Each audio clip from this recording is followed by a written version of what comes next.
ప్రకటించిన విశ్వాసాన్ని 100కు 100% నిలబెట్టుకుంటూ ఆనాడు ఎంతటి నిబద్ధతతో ఉద్యమాన్ని ముందుకు నడిపించారో అంతే నిబద్ధతతో ఈనాడు రాష్ట్రాన్ని అభివృద్ధి పథంలో పరుగులు పెట్టిస్తున్నారు.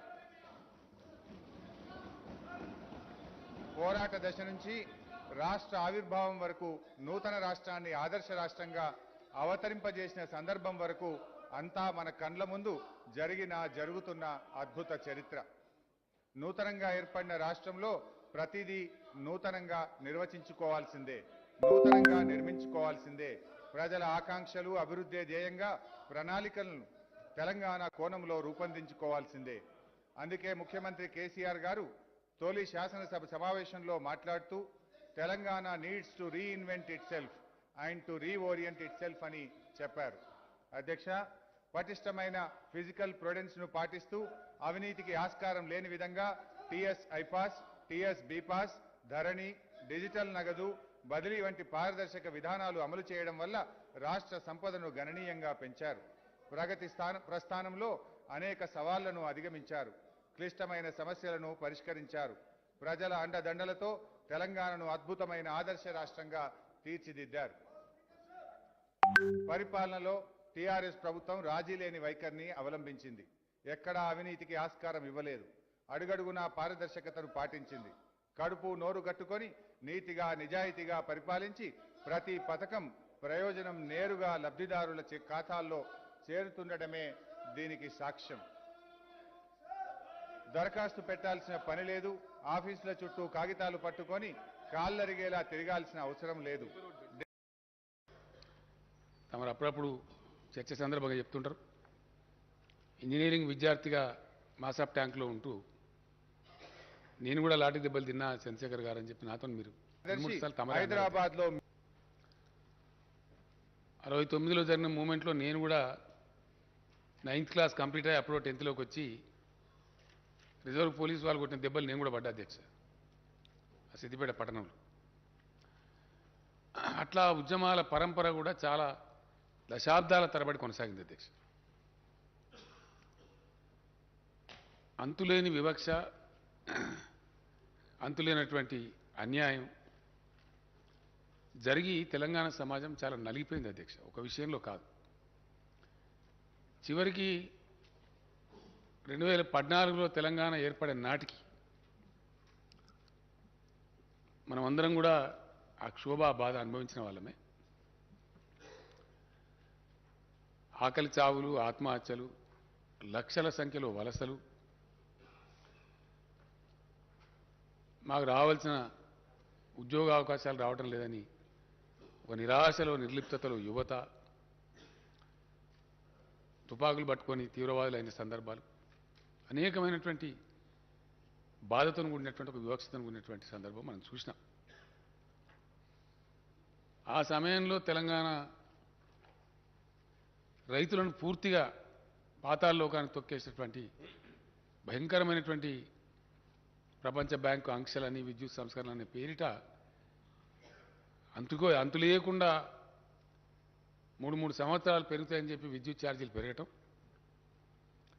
ఆ సందర్భంలో శాసనసభలో డిప్యూటీ స్పీకర్ హోదాలో ఉన్నటువంటి నేను ఏదైతే అయింది ఇక తెలంగాణ ప్రజలకి రక్షణ లేదు, ఉమ్మడి రాష్ట్రంలో జరగదు న్యాయం అని చెప్పి పిడికెడు మందితో స్టార్ట్ చేసినాం అధ్యక్ష.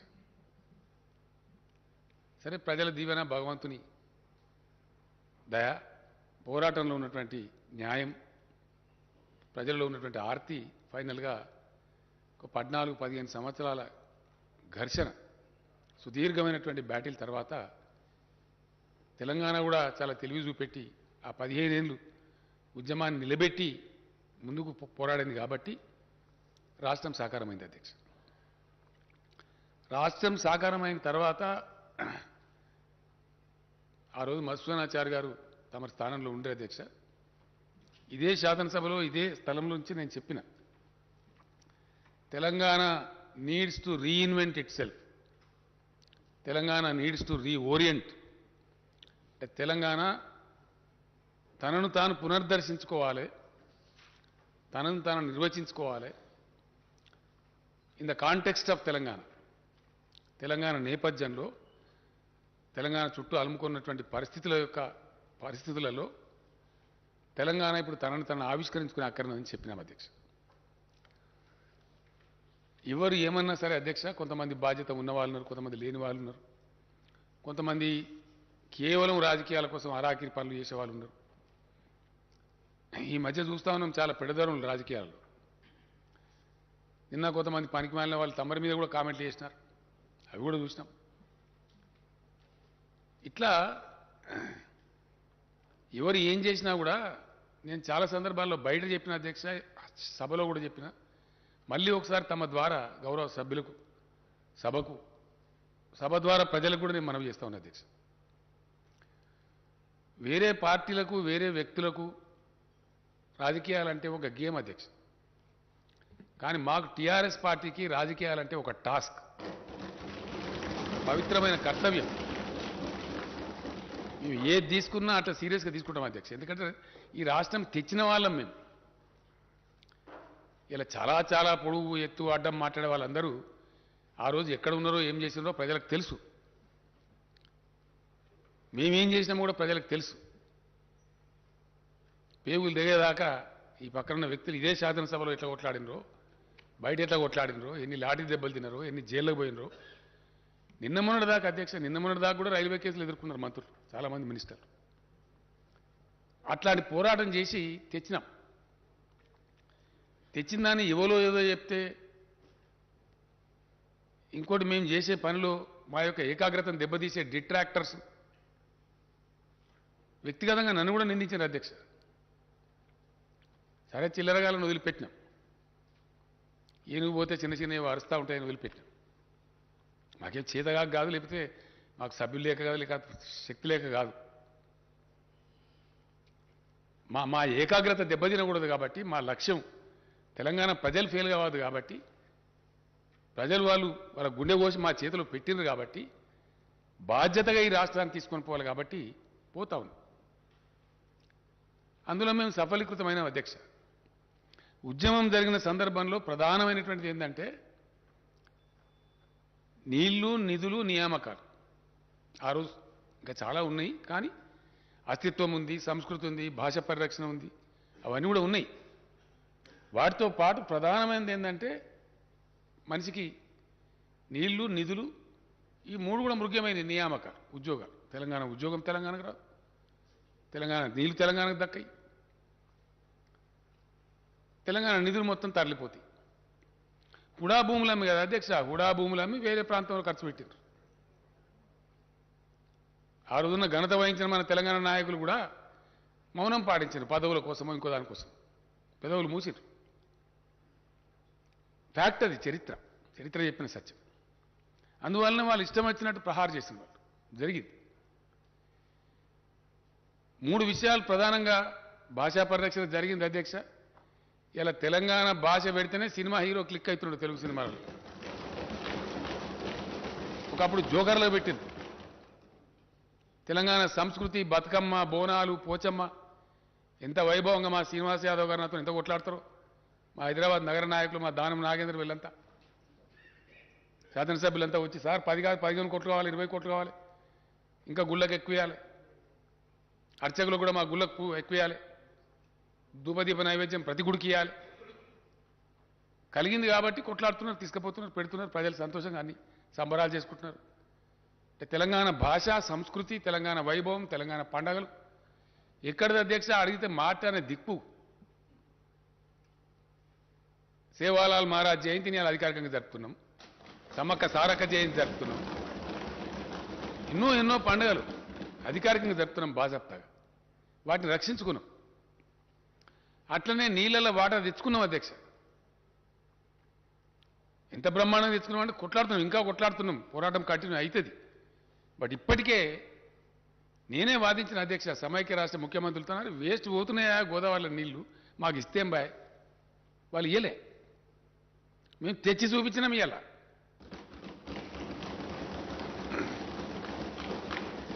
తమరే వచ్చిన అధ్యక్ష, తమరి ఆధ్వర్యంలోనే తమరి చేతోనే అచ్చంగా ఏప్రిల్ 24, 24, 25 నాకు తెలియదు హరీష్ రావు వీళ్ళంతా తీసుకెళ్ళి అక్కడ మెదక్లో నిజాం సాగర్ నింపినాం అధ్యక్ష. గత సంవత్సరం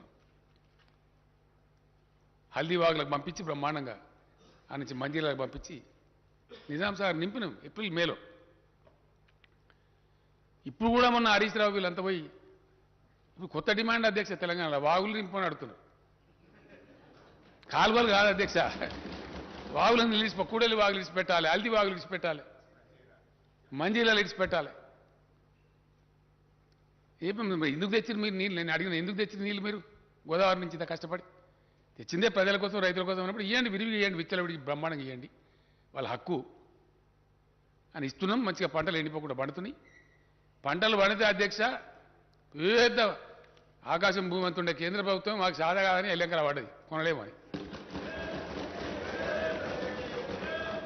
ఎంత పంట పండిస్తున్నాం అంటే మోసేటోడు సరిపోతలేడు, గోసేటోడు సరిపోతలేడు, గుంజేటోడు సరిపోతలేడు. 3 నెలల అధ్యక్ష ధాన్యం సేకరణ, 3 నెలలు. ఎన్ని డీసీఎంలు, ఎన్ని లారీలు, ఎన్ని 7,000 కొనుగోలు కేంద్రాలు పెడితే కూడా సరిపోతలేవు. ఫంక్షన్ హాల్స్ అవేంటి ఎన్ని జూనియర్ కాలేజీలు, హై స్కూల్ అంత ధాన్యమే. రోడ్లు మొత్తం కల్లాలే, సగం రోడ్డు ఇచ్చి పెడతారు, సగం కల్లం పెడతారు అధ్యక్ష. అంటే నీళ్లు తెచ్చుకున్నాం, మంచినీళ్ళ గోస తీర్చుకున్నాం, కరెంటు గోస తీర్చుకున్నాం, కొంతవరకు ఒక దారికి వచ్చినాం. నిధులైతే ఆటోమేటిక్గా బడ్జెట్ తమరే పాస్ చేయిస్తున్నారు, మన పైసా మనకే ఖర్చు అవుతుంది. అది ఎంతనా కానీ కలిగినంతలో ఉన్నంతలో తెలంగాణ. సరే, అది నిన్న ఆర్థిక మంత్రి గారు చెప్పారు, మళ్ళీ ఇప్పుడు చర్చ కూడా ఉంది, సభ్యులు మాట్లాడతారు, మంత్రి గారు సమాధానం చెప్తారు. బెస్ట్ పర్ఫార్మింగ్ స్టేట్ కింద ఉన్నాం. ఒక్క రూపాయి కూడా వేస్ట్ పోకుండా తెలంగాణ రూపాయి తెలంగాణకి ఖర్చు అవుతుంది. నీళ్లలో చాలా వరకు సఫలీకృతమైనం, ఇంకా కావాల్సిన అక్కడ ఉంది. అంతిమ పోరాటాలు కొన్ని ఉన్నాయి, వాటాలు తేల్చే అక్కర్నది చాలా బలంగా కొట్లాడుతున్నారు మనులు. నిధుల విషయానికి వస్తే బడ్జెట్ మన బడ్జెట్ మనకే పాస్ అవుతుంది, మన పైసా మనకే ఖర్చు అవుతుంది. సార్థకమైంది నియామకాలు. ఈ నియామకాలకు సంబంధించి అధ్యక్ష, ఉద్యోగాలకు సంబంధించి ఆంధ్రప్రదేశ్ రాష్ట్రం వాళ్ళకి అక్కసు విపరీతమైనటువంటి అర్ధరహితమైనటువంటి అనవసరమైనటువంటి వివాదాలు. కరెంటు ఉద్యోగస్తుల పంచాయతీ అధ్యక్ష సుప్రీంకోర్టు దాకా పోయింది. ఇయ్యాలటి దిగలే. 9th, 10th షెడ్యూల్ సంస్థలు ఇంకా దిగలే, పంచాయతీ ఇంకా పెండింగే. అనవసరమైనటువంటిది. అంటే కాలికి పెడితే మెడకు, మెడకు పెడితే కాలికి, అంత గందరగోళమైన పరిస్థితి. తెలంగాణకు చరిత్ర ఉంది అధ్యక్ష. అంటే ఆంధ్రప్రదేశ్ రాష్ట్రం వాళ్ళు పెట్టే పంచాయతీ ఎంత అర్ధరహితంగా ఉందనేది ప్రజలకు తెలియాల్సిన అక్కర్ది, గౌరవ సభకు తెలియాల్సిన అక్కర్ది అధ్యక్ష. నిజాం రాజున్న కాలంలో ఆ మూసీ నది పొంగితే వరదలు వచ్చినాయి అధ్యక్ష హైదరాబాద్. అప్పుడు ఆయన ఏం చేద్దాము, ఈ నగరాన్ని పౌరులు ఎట్లా రక్షించుకోవాలని మోక్షగుండం విశ్వేశ్వరయ్య గారిని పిలిపించి సలహా అడిగితే గండిపేట హిమాయస్తారు 2 గటబా, ఆ వరద దగ్గుతుంది, బాధ పోతుంది, ఇట్టు కాదని చెప్తే అప్పుడు కట్టిండి అధ్యక్ష. కట్టిన తర్వాత ఇక వరద బాధ పోయింది. అప్పుడు ఆ విశ్వేశ్వరయ్య గారి హానర్లో ఆ నిజాం గారు ఒక అక్కడ లంచ్ ఏర్పాటు చేస్తారు అధ్యక్ష. ఎక్కడ ఇప్పుడు మన అగ్రికల్చర్ యూనివర్సిటీ ఉన్న కాడ, ఆ చెరువు కాడ ఒక దగ్గర కొబ్బరికాయను అది కొట్టి దాన్ని స్టార్ట్ చేసి వచ్చి అక్కడ లంచ్ ఏర్పాటు చేస్తారు. అప్పుడు పెట్టిండ్రు. అక్కడ విశ్వేశ్వరయ్య గారు ఉండి మంచి పని చేసిందండి మీరు, రాజుగారు, నిజాం గారు, మీరు ఇంకో 2 మంచి పనులు చేయొచ్చు, ఈ నీళ్లు మంచివి, ఈ అనంతగిరి కొండల నుంచి ఓషధుల నుంచి వస్తాయి మంచి నీళ్ళు, అవి చాలా తాగితే కూడా పెయ్యికి కూడా మంచిదే ఆరోగ్యాలకు. కాబట్టి హైదరాబాద్ డ్రింకింగ్ వాటర్ కోసం కూడా మీరు వాడుకోవచ్చు. అట్లాగే మంచి వ్యవసాయ పరిశోధన కేంద్రం పెట్టి కూడా వ్యవసాయం గురించి కూడా మీరు చేయొచ్చు అని చెప్తే అప్పుడు అప్పటికప్పుడే ఎక్కడైతే కూర్చొని భోంచేస్తున్నారో अब दूसरे जगह को यहीं मुकर्रर करो, यहीं कायम करो అని ఫర్మాన్ ఇష్యూ చేసి 5,000 ఎకరాలు ఇచ్చి అగ్రికల్చర్ కాలేజ్ పెట్టారు అధ్యక్ష. ఉస్మానియా యూనివర్సిటీలో అంతర్భాగంగా అగ్రికల్చర్ కాలేజ్ పెట్టారు. ఇది హిస్టరీ. దానిలో మాకు వాటా కావాలని అడుగుతారు ఇప్పుడు ఆంధ్ర రాష్ట్రం వాళ్ళు. ఎవరు చెప్పాలి వాళ్ళకి అధ్యక్ష? అంటే వాళ్ళు పెట్టే పంచాయతీ ఎంత అర్ధరహితంగా గప్పటి ప్రాపర్టీ దానిలో మా వాటా వస్తుందంటారు వాళ్ళు. అట్లనే ఆర్టీసీ హాస్పిటల్ ఉంటుంది అధ్యక్ష ఒకటి, వాళ్ళకి దగ్గర ఉండాలి అడిదిక్ అని చెప్పి ఏం చేశారంటే ఉస్మానియా యూనివర్సిటీలో కొద్దిగా భూమి తీసుకొని దానిలో పెట్టింది అప్పటికప్పుడు. అది ఇప్పుడు కూడా యూనివర్సిటీ భూమే, తారనాకల ఓ ఈ భూమిలో పెట్టింది అది. సరే మన కార్మికులు మనకు కావాలి కదా, ఓ బందుకో మూలకు తీసుకొని పెట్టిండ్రు. ఇప్పుడు కూడా ఉస్మానియా యూనివర్సిటీ భూమి అధ్యక్ష, దానమా ఇస్తాగా అంటారు వాళ్ళు. అర్థం ఉంటుంది దీనికి. అరే ఈ భూములన్నిటికీ చరిత్ర ఉంది, తెలంగాణ ప్రాపర్టీస్ అవి. ఈ పరిస్థితి అంటే కూడా వాళ్ళు వినకుండా కాలుకి పెడితే మెడకు పెడితే కాలుకి పెడితే పంచాయతీ తెగనియ. ఉద్యోగస్తుల అధ్యక్ష ఇయ్యాలటికి అధ్యక్ష ఇప్పుడు రైట్ నౌ మన చీఫ్ సెక్రటరీ గారితో సహా ఒక 14 మంది ఐఏఎస్ ఆఫీసర్లు ఇంకా క్యాట్కు పోయి కోర్టుకు పోయి ఈడికి పోయి ఆడికి పోయి వాళ్ళని ఇటు కాకుండా బతకకుండా పంచాయతీ. ఇక మనకున్న మహత్తరమైన కేంద్ర ప్రభుత్వం చాలా గొప్ప ప్రభుత్వం ఉంది మనకు, మన కర్మానికి. ఎన్నిసార్లు పోయి చెప్తే మా అధ్యక్ష విమానం ఖర్చులు పెట్టి వస్తుంది, చేయరు పరిష్కారం. ఆర్బిట్రేట్ చేసి వాళ్ళ బాధ్యత, ఇట్ ఇస్ దేర్ డ్యూటీ, పరిష్కారం చేయరు. ఆర్డర్ టు సర్వ్ అని ఒక ఆర్డర్ ఇచ్చారు అధ్యక్ష. ఎంత అనిచ్చేదంటే రాష్ట్రం ఏర్పడ్డ కొత్తలో అనుభవించినాం కాబట్టి మాకు తెలుసు ఆ బాధ. ఆర్డర్ టు సర్వ్ అని వర్క్ ఇచ్చిన ఐఏఎస్ అధికారి, ఐపీఎస్ అధికారి, వేరే అధికారులు मैं यहाँ रहता हूँ कि आंध्रा जाता हूँ, आंध्रा रहता हूँ कि तेलंगाना आता हूँ, समझ में ही नहीं आता. అట్లా ఒక 6 నెలలు. ఆ తర్వాత వాళ్ళు residuary state, Andhra being the residuary state, seniority वो लोग फाइनल करना. आरडीओ सीनियरिटी फाइनल చేయరు, डीएसपी सीनियरिटी फाइनल చేయరు. ఆ లింకు పాతది. 1000 అధ్యక్ష దాదాపు 942 ఎన్నో సూపర్ న్యూమరీ పోస్ట్ చేయాల్సి వచ్చింది. ఇదంతా కూడా జరిగినటువంటి తతంగం. దీనిలో అధ్యక్ష గతంలో ముల్కీ రూల్స్ ఉండే తెలంగాణ 1919లో తెలంగాణ ప్రజలు ఉద్యమిస్తే అప్పుడున్న నిజాం రాజు ఇచ్చినటువంటి హక్కు అది. ఆంధ్రప్రదేశ్ ఏర్పడేప్పుడు జెంటిల్మెన్ అగ్రిమెంట్ అని పెట్టి దాన్ని కంటిన్యూ ఉంటుందని చెప్పారు. తర్వాత దాన్ని ఫ్లౌట్ చేశారు. సుప్రీంకోర్టు జడ్జిమెంట్ ఇచ్చింది అధ్యక్ష, దాన్ని కూడా కాలరాసి పరిస్థితి రాజ్యాంగ సవరణ చేశారు. వెరిచి మొత్తం అన్యాయం జరిగింది. ఆ తదనంతరం జరిగిన దానిలో ముల్కీ రూల్స్ను మించినటువంటి స్పిరిట్ ఇంప్లిమెంట్ కావాలి తెలంగాణకు నిజంగా న్యాయం జరగాలంటే. అంత గొప్పగా పోవాలి. ఈ తతంగం అంతా జరిగి రాష్ట్రము అలా కలవడము, ఉద్యమాలు జరగడం, ఆ ఉద్యమాలు అయిపోయి మళ్ళీ ఇప్పుడు రాష్ట్రం రావడం, ఆ తర్వాత ఏం జరగాలి అధ్యక్ష? మళ్ళా పటిష్టవంతమైనటువంటి రాష్ట్రపతి ఉత్తర్వులు రావాలి, శాశ్వత ప్రయోజనం చేకూరాలి. 1 దినం 2 దినాలు 3 దినాలు ఇవాళ రేపు హగమాగం కాదు కదా అధ్యక్ష. అందుకే నేను అన్నా, politics for TRS is a task, not a game. మా దృక్కోణం అట్లా ఉంటుంది, మా దృష్టికోణం అట్లుంటుంది. 2 రోజులు ఆలస్యమైనా దేరాయ దురుస్తాయి అన్నట్టు మంచిగా రావాలి, మంచిగా జరగాలి, పక్కా జరగాలి పని. ఆ కోణంతో పనిచేసినాం మేము. చేస్తూ కూడా ఏం చేసినాం, ఆంధ్ర వివాదం పరిష్కరించకున్నా మేము దాదాపుగా 1,12,000 కొత్త పోస్టులు మంజూరు చేసి 1,56,000 ఉద్యోగాలు నోటిఫై చేసినాం అధ్యక్ష. అందులో 1,33,942 ఉద్యోగాలు భర్తీ అయినాయి. మిగిలిన 22,000 చిల్లర ఉద్యోగాలు ప్రాసెస్ నడుస్తూ ఉంది.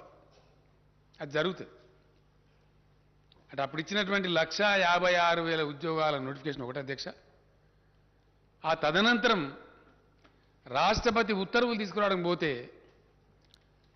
మేము అడిగినాం, మేము ఎవరితోనైతే విడిపోయినామో, ఎవరితోనైతే వేరుబడి రాష్ట్రమైనామో, మాకు రేపు ప్రమాదం కూడా వాళ్ళతోనే ఉంటుంది కాబట్టి ఆ రక్షణ మాకు కావాలి. కాబట్టి మాకు మరాఠాలతోనో కర్ణాటకలతోనో కాదా బాబు, మా భాష వాళ్ళ భాష ఒకటే కాబట్టి మాకు ప్రమాదం ఉంటుంది. కాబట్టి ఖచ్చితంగా మాకు రక్షణ కావాలని చెప్పి రూల్స్ అన్ని తయారు చేసి ప్రెసిడెన్షియల్ ఆర్డర్, కొత్త రాష్ట్రపతి ఉత్తర్వులు సవరణ చేసి క్యాబినెట్ ఆమోదం చేసి పంపినాం. దానివల్ల పెండింగ్ పెట్టారు అధ్యక్ష కేంద్రంలో సుమారు 1 ఏడాది.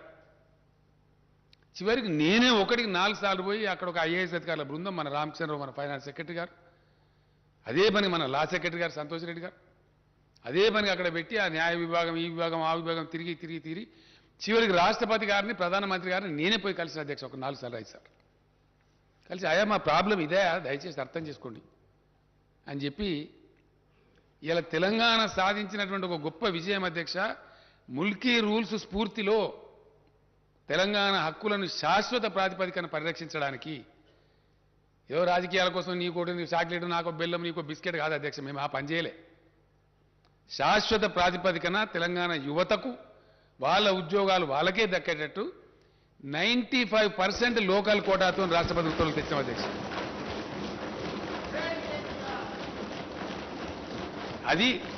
అది మేము చేసింది 4 రోజులు ఆలస్యమైతే అయింది కానీ శాశ్వతంగా ఈ కారణం నుంచి ఏ ఉద్యోగం వచ్చినా 95% ఎక్కడి నుంచి అధ్యక్ష గతంలో స్టేట్ లెవెల్ పోస్టులను పెట్టి మొత్తం కొట్టేశారు ఇలా అటెండర్ పోస్ట్ నుంచి ఆర్డీఓ పోస్ట్ దాకా 95% లోకల్స్కే వస్తుంది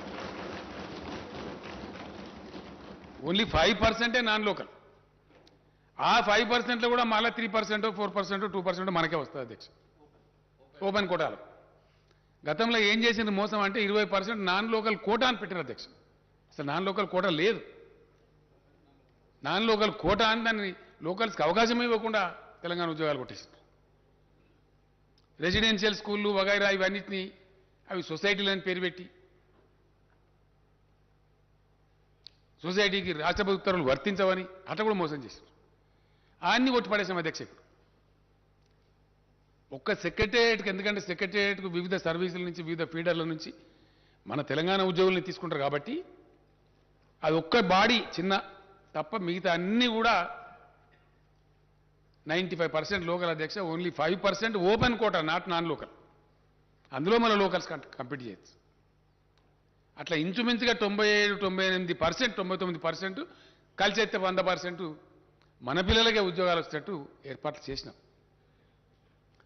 ఈ ఆంధ్ర పెట్టే పంచాయతీ తెగడానికి నిన్న మొన్న దాకా తెగలేదు అధ్యక్ష గత సంవత్సరం డిసెంబర్ కొద్ది రోజుల ముందు చివరికి ఆ 400-500 పోస్టులు పోలీసులు డిఎస్పీలు అయ్యి ఆర్డీఓలు అవన్నీ సూపర్ న్యూమరీ ఇచ్చిన తర్వాత ఆ సీనియార్ల పంచాయతీ కూడా తెగి వాళ్ళకి మనకు గవర్నమెంట్ ఉద్యోగస్తుల కాడికి అయింది అయిన తర్వాత ఉత్తర్వులు రాష్ట్రపతి ఉత్తర్వులు తీసుకొచ్చి వాటిని జారీ చేసి డిసెంబర్లో జీవోలు ఇచ్చినాం ఉద్యోగులను ఎందుకంటే ఎప్పుడు తేలితే అధ్యక్ష ఖాళీలు కంప్లీట్గా పూర్తిస్థాయి అవగాహన ఖాళీల మీద రావాలంటే రాష్ట్రపతి ఉత్తర్వులు కంప్లీట్ అమలు కావాలంటే ఎప్పుడు పాసిబుల్ అవుతుంది ఉన్న ఉద్యోగస్తులు డివైడ్ కావాలి కొత్త జోన్ల ప్రకారం కొత్త డివిజన్ల ప్రకారం కొత్త జిల్లాల ప్రకారం జిల్లా క్యాడర్ జిల్లాకు జోనల్ క్యాడర్ జోనాల్కు మల్టీ జోనల్ అంటే స్టేట్ లెవెల్ పోస్ట్ మేము మల్టీ జోనల్ అంటున్నాం మల్టీ జోనల్కు ఆ అలాట్మెంట్ చేసినారు దాని మీద ఇష్యూ చేసిందే 317 ఇది అర్థం కాక అదేందో మేము ఉద్యోగుల వ్యతిరేకం పోయినామన్నట్టు కొంతమంది కొన్ని పార్టీలు అది ఏం తోకదలో తల తెలియదు బాధ్యత లేదు నెత్తి లేదు కత్తి లేదు రోడ్ల మీద వాడి వీరంగాలు సరే న్యాయస్థానాలకు పోయినారు ఏదేది చేస్తారో అవన్నీ చేస్తారు అప్పుడు మేము కఠినంగా దాన్ని ఇంప్లిమెంట్ చేసినాం ఎందుకంటే పాపం బయట పిల్లలు మాకు ఉద్యోగం వస్తుంది కదా గ్రూప్ 1 నోటిఫై చేయలేకపోయినాం పంచాయతీ దగ్గర గ్రూప్ 2 చేయలే గ్రూప్ 3 చేయలే ఇప్పుడు అన్నీ నోటిఫై చేయాలి సమగ్రంగా కాబట్టి వేసి ఉన్నాం మొన్న డిసెంబర్లో అలాట్మెంట్ చేసిన తర్వాత ఎక్కడో అక్కడ సర్దుకున్నారు సరే ఫైనల్గా సార్ మాకు మ్యూచువల్ అవకాశం ఇవ్వండి అంటే సార్ అది కూడా ఇచ్చిండ్రు అది చీఫ్ సెక్రటరీ గారే స్వయంగా చూస్తున్నారు వాళ్ళు అడిగిరు కదా సరే వాళ్ళు ఇష్టం ఉంటే పెట్టుకొని మనకు పోయేది ఏముందని ఇచ్చినాం అయిపోయినాయి ప్రమోషన్లు కూడా ఆల్మోస్ట్ అందరికి ఇచ్చేసినాం ఒక టీచర్లో లేదా ఉందని చెప్పారు అది కూడా నిన్న నేను చీఫ్ సెక్రటరీ గారికి ఆదేశం ఇచ్చిన ఇమీడియట్ కంప్లీట్ చేయమని చెప్పి అయిపోయింది ఫైనల్గా అధ్యక్ష ఒక రాష్ట్రం కానీ ఒక దేశం కానీ ప్రగతి పథంలో అద్భుతాలు ఆవిష్కరించాలి గొప్ప ఫలితాలు రాబట్టానంటే ప్రజాప్రతినిధులుగా ఉన్నటువంటి మనం కానీ పొలిటికల్ బ్యూరోక్రసీ కానీ అఫిషియల్ బ్యూరోక్రసీ కానీ సంతోషంగా ప్రేమతోని హ్యాండ్ ఇన్ హ్యాండ్ పనిచేయాలి ప్రేమ భావకంతో పనిచేయాలి చాలా గొప్పగా పనిచేయాలి కాబట్టి వాళ్ళు కూడా మంచి సంతోషపూర్వకంగా ఉల్లాసంగా పనిచేస్తే చాలా మంచి ఫలితాలు వస్తాయి ఆ ఫలితాలు మేము రాబట్టినాం అధ్యక్ష తెలంగాణలో yes definitely we are a better administrating state we are a better performing state అందుకోసం రిజల్ట్స్ వచ్చినాయి 100% వాటిగానే పెరుగుతుంది అధ్యక్ష జిఎస్డిపి నోట్ల మాట ఎందుకో మహారాష్ట్ర పెరుగుతలేదు, ఇంకో పెద్ద డంబాచారం కూడా గుజరాత్ ఎందుకో పెరుగుతలేదు. ఎప్పుడో సెటిల్డ్ స్టేట్స్ అధ్యక్ష అవన్నీ. ఇలా తమిళనాడు, కర్ణాటక, మహారాష్ట్ర, గుజరాత్ గొప్ప manufacturing states, highly settled states. 40, 50, 60, 70 ఏళ్ళుగా రాష్ట్రాలుగా జీవిక కొనసాగిస్తున్న రాష్ట్రాలు. వాటన్నిటిని తోసిరాజని తలదని ఇలా Telangana number 1 per capital GSDP. Yes, ఎవడో ఏదో ఆశామాచిగా రోడ్ల మీద మస్తుగా మాట్లాడదు అధ్యక్ష, దానికేమున్నది? ప్లాట్ఫామ్ స్పీచ్లు మేము కూడా కొట్టగలుగుతాం మస్తుగా. ఇది వాస్తవం కాదా? ఇన్ని మేము ఆంధ్ర సృష్టించే అర్ధరహితమైన వివాదాలు ఎదుర్కొంటూ నిష్క్రియాపరంగా వ్యవహరిస్తున్నటువంటి కేంద్ర ప్రభుత్వ నిర్లక్ష్య వైఖరి, తెలంగాణ వ్యతిరేక వైఖరిని కూడా భరిస్తూ ఇవన్నీ సాధించినాం అధ్యక్ష. ఎస్, డెఫినెట్గా సాధించినాం పాజిటివ్గా. ఇలా లోన్లీ స్టేట్ అధ్యక్ష, ఒకటే ఒక్క రాష్ట్రం తెలంగాణలో, ఏకైక రాష్ట్రం 24 గంటలు అన్ని రంగాలకు గంట బజాయించి క్లీన్ పవర్ ఇచ్చే రాష్ట్రం తెలంగాణ కాదా అధ్యక్ష? పెద్ద పెద్ద నోరు పెట్టుకొని మాట్లాడతారు చాలామంది. రమ్మని, ఏ రాష్ట్రం ఇస్తారు రమ్మని మాట్లాడదాం. ఇండియాలో ఒక్క తెలంగాణ తప్ప ఉన్నదా ఇంకో రాష్ట్రం? ఇది మా ఘనత కాదా? దీన్ని ఒప్పుకునే సంస్కారం ఉండద్దా అధ్యక్ష? ఇట్లా చేసుకుంటూ వచ్చి ఉద్యోగస్తులది కూడా ఇప్పుడు కూడా తెగలే అధ్యక్ష. ఇంకా పంచాయతీ ప్రభుత్వ ఉద్యోగుల కాడికి తెగింది. 9th షెడ్యూల్, 10th షెడ్యూల్ ఇంకా తెగలే. అది తెగితే ఆడో 20-30 వేలు వస్తాయి పాపం పిల్లలకు. తెగలేదని మేము ఊకోలేదు అధ్యక్ష. కరెంటు ఉద్యోగస్తులది విపరీతమైన పేచీలు పెట్టి పంచాయతీ పెడితే కూడా గత పాలకులు, సమైక్య పాలకులు ఒక పెద్ద ఘోరమైన అన్యాయం చేసిండ్రు. ఎలక్ట్రిసిటీ డిపార్ట్మెంట్లో పనిచేసిన పిల్లలకు సబ్ స్టేషన్ల కాడ పెట్టి వాళ్ళని అర్ధాకలతో చంపి నాశనం పట్టించారు వాళ్ళని. అట్లాంటి వాళ్ళకి ఎంతమందికి అధ్యక్ష మేము 22,722 మంది పిల్లలను ఎలక్ట్రిసిటీలో రెగ్యులరైజ్ చేస్తాం. మేము వాళ్ళ కడుపు నుండి అన్నం పెడతా ఉన్నాం. అట్లని మేము ఊరుకోలే. 1.5 లక్ష పోస్టులు 1,55,000 నోటిఫై చేసినాం. 1,33,000 రిక్రూట్ చేసినాం.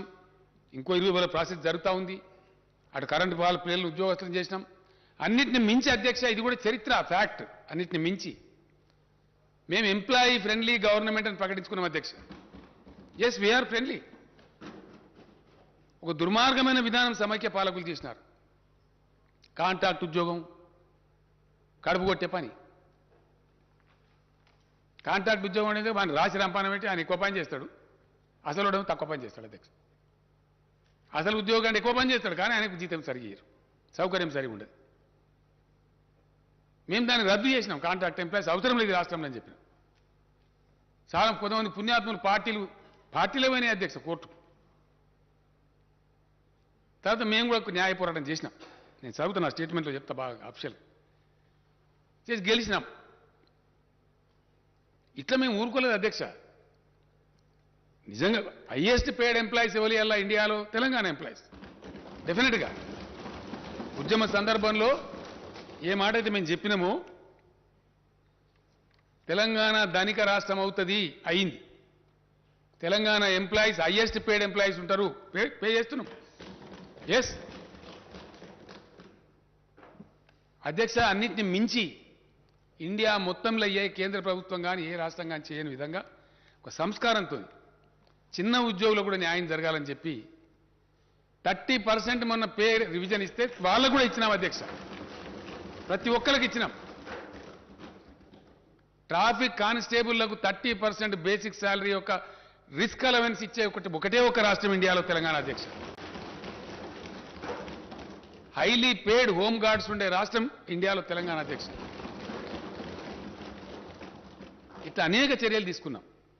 వాళ్ళకి రక్షణ ఇచ్చినాం, వాళ్ళ కడుపు నింపినాం. ఎవరు పుట్టగొట్టే ప్రయత్నం చేయలే. నేను మా ఫైనాన్స్ సెక్రటరీ గారు రామచంద్రరావు గారు వస్తే, రామచంద్రరావు గారు ఎందుకంటే ఆయన కాదని నడవదు కదా అధ్యక్ష, ఇండిసిప్లిన్ రావద్దు కదా. తెలంగాణ ఇప్పుడు కూడా బై డేట్ కూడా డిఫాల్ట్ చేయము అధ్యక్ష. అందుకే మనకు పచారం, మన బాండ్లు 40 సంవత్సరాల బాండ్లు కూడా అమ్ముడు పోతాయి. ఏ రాష్ట్రం బాండ్లు అమ్ముడు పోవట్లా. 40 years బాండ్ అమ్ముతుంది తెలంగాణ, కొంటున్నారు హాట్ కేక్ లాగా. ఎందుకంటే వీ డోంట్ డిఫాల్ట్, ఉన్నంతలోనే తిందామని చెప్పి బయట ఏదో అవాకులు చెవాకులు మాట్లాడతారు అధ్యక్ష. లోయెస్ట్ అప్పులుండే రాష్ట్రం ఇలా ఇండియాలో తెలంగాణ, అతి తక్కువ. ఎస్, అకౌంట్స్ ఇచ్చినాం కదా అధ్యక్ష. ఆడిటర్ జనరల్ గారు ఇచ్చిన అకౌంట్స్ ఇచ్చినాం. We can discuss. తక్కువ, చాలా రాష్ట్రాల కన్నా తక్కువ అప్పులు ఉంటాయి.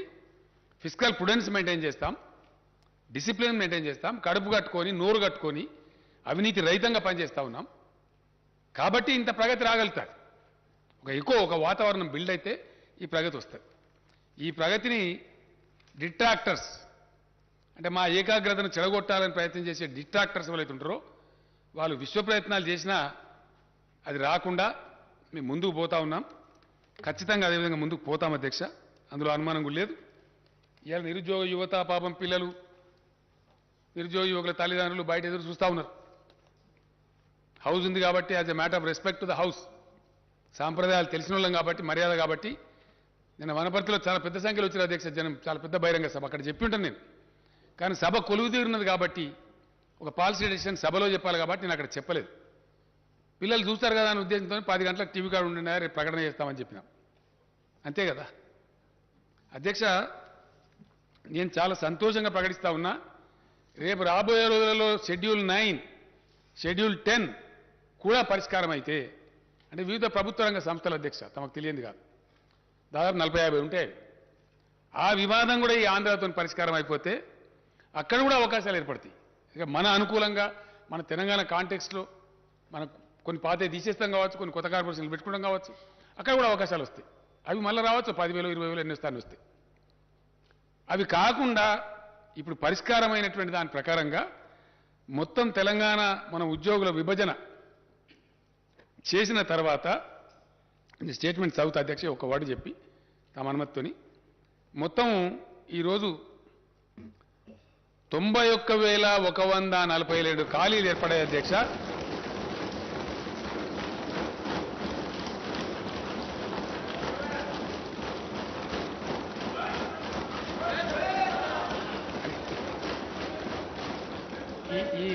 ఈ 91,142 ఉద్యోగాలకు ఈ రోజు నుంచే మొత్తం నోటిఫై చేసేస్తారు అధ్యక్ష, టుడే ఇట్ సెల్ఫ్.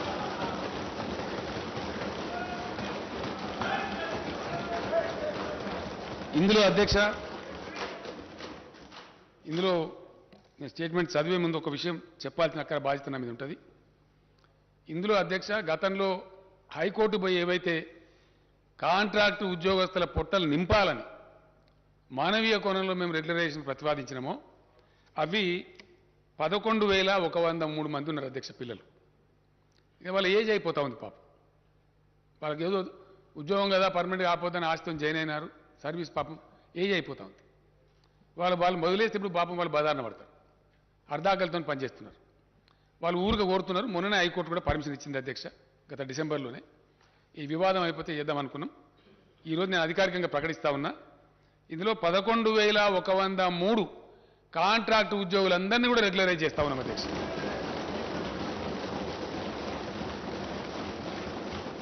మిగిలినటువంటి తమరు ప్రతిపాదించిన మన లెజిస్లేచర్ ఉద్యోగాలు కూడా ఉన్నాయి అధ్యక్ష, అది కూడా చెప్తే నేను డీటెయిల్స్ వస్తాయి.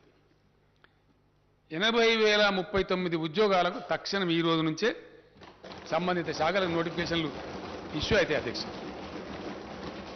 దీంట్లో విద్యాశాఖలోనే సుమారు 25 నుంచి 30,000 వస్తున్నాయి అధ్యక్ష. స్కూల్ ఎడ్యుకేషన్ కావచ్చు, హైయర్ ఎడ్యుకేషన్ కావచ్చు, యూనివర్సిటీలు కావచ్చు, ఎక్కడ ఖాళీ లేకుండా భర్తీ చేస్తా ఉన్నాం అధ్యక్ష. నేను తమ అనుమతితో స్టేట్మెంట్ చదువుతా సార్. అధ్యక్ష, తెలంగాణ పోరాట నినాదమే నీళ్లు, నిధులు, నియామకాలు. రాష్ట్రం ఏర్పడిన తర్వాత తెలంగాణ నిధులు తెలంగాణకే దక్కుతున్నాయి. తెలంగాణ అవసరాలకు తగినట్టుగా సాగునీటి ప్రాజెక్టులు నిర్మించుకుంటూ ఉన్నాం. నియామక ఇవ్వండి, వాళ్ళకి ఇవ్వలేదండి సరే.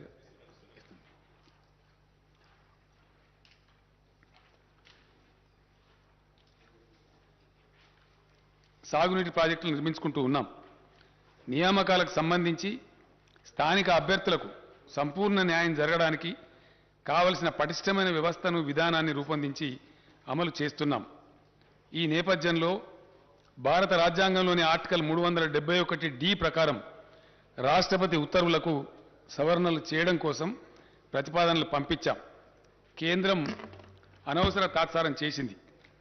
దీంతో నేనే స్వయంగా అనేక మార్లు ఢిల్లీకి వెళ్ళి గౌరవ ప్రధానమంత్రి గారిని, గౌరవ రాష్ట్రపతి గారిని కలిసి దీనికి ఉన్న ప్రాముఖ్యతను వివరించారు. దీనికోసమని ప్రత్యేకంగా అధికారుల బృందాన్ని ఢిల్లీలో పెట్టి ప్రభుత్వం నిరంతర ప్రయత్నం చేసింది. రాష్ట్ర ప్రభుత్వం చేసిన ప్రయత్నాల ఫలితంగా రాష్ట్రపతి ఉత్తర్వుల సవరణ సాధ్యమైంది. ఇది తెలంగాణ ప్రజల చిరకాల ఆకాంక్షను నెరవేర్చిన చరిత్రాత్మకమైనటువంటి విజయం. తెలంగాణ ప్రభుత్వం కృషి వల్ల ఇక నుంచి ప్రభుత్వ ఉద్యోగాలలో అత్యంత దిగువ స్థాయి క్యాడర్ నుంచి ఉన్నత స్థాయి క్యాడర్ దాకా, అంటే అటెండర్ నుంచి ఆర్డీఓ దాకా స్థానిక అభ్యర్థులకు 95% రిజర్వేషన్ అమలవుతుందని తెలియజేయడానికి నేను సంతోషిస్తూ ఉన్నాను.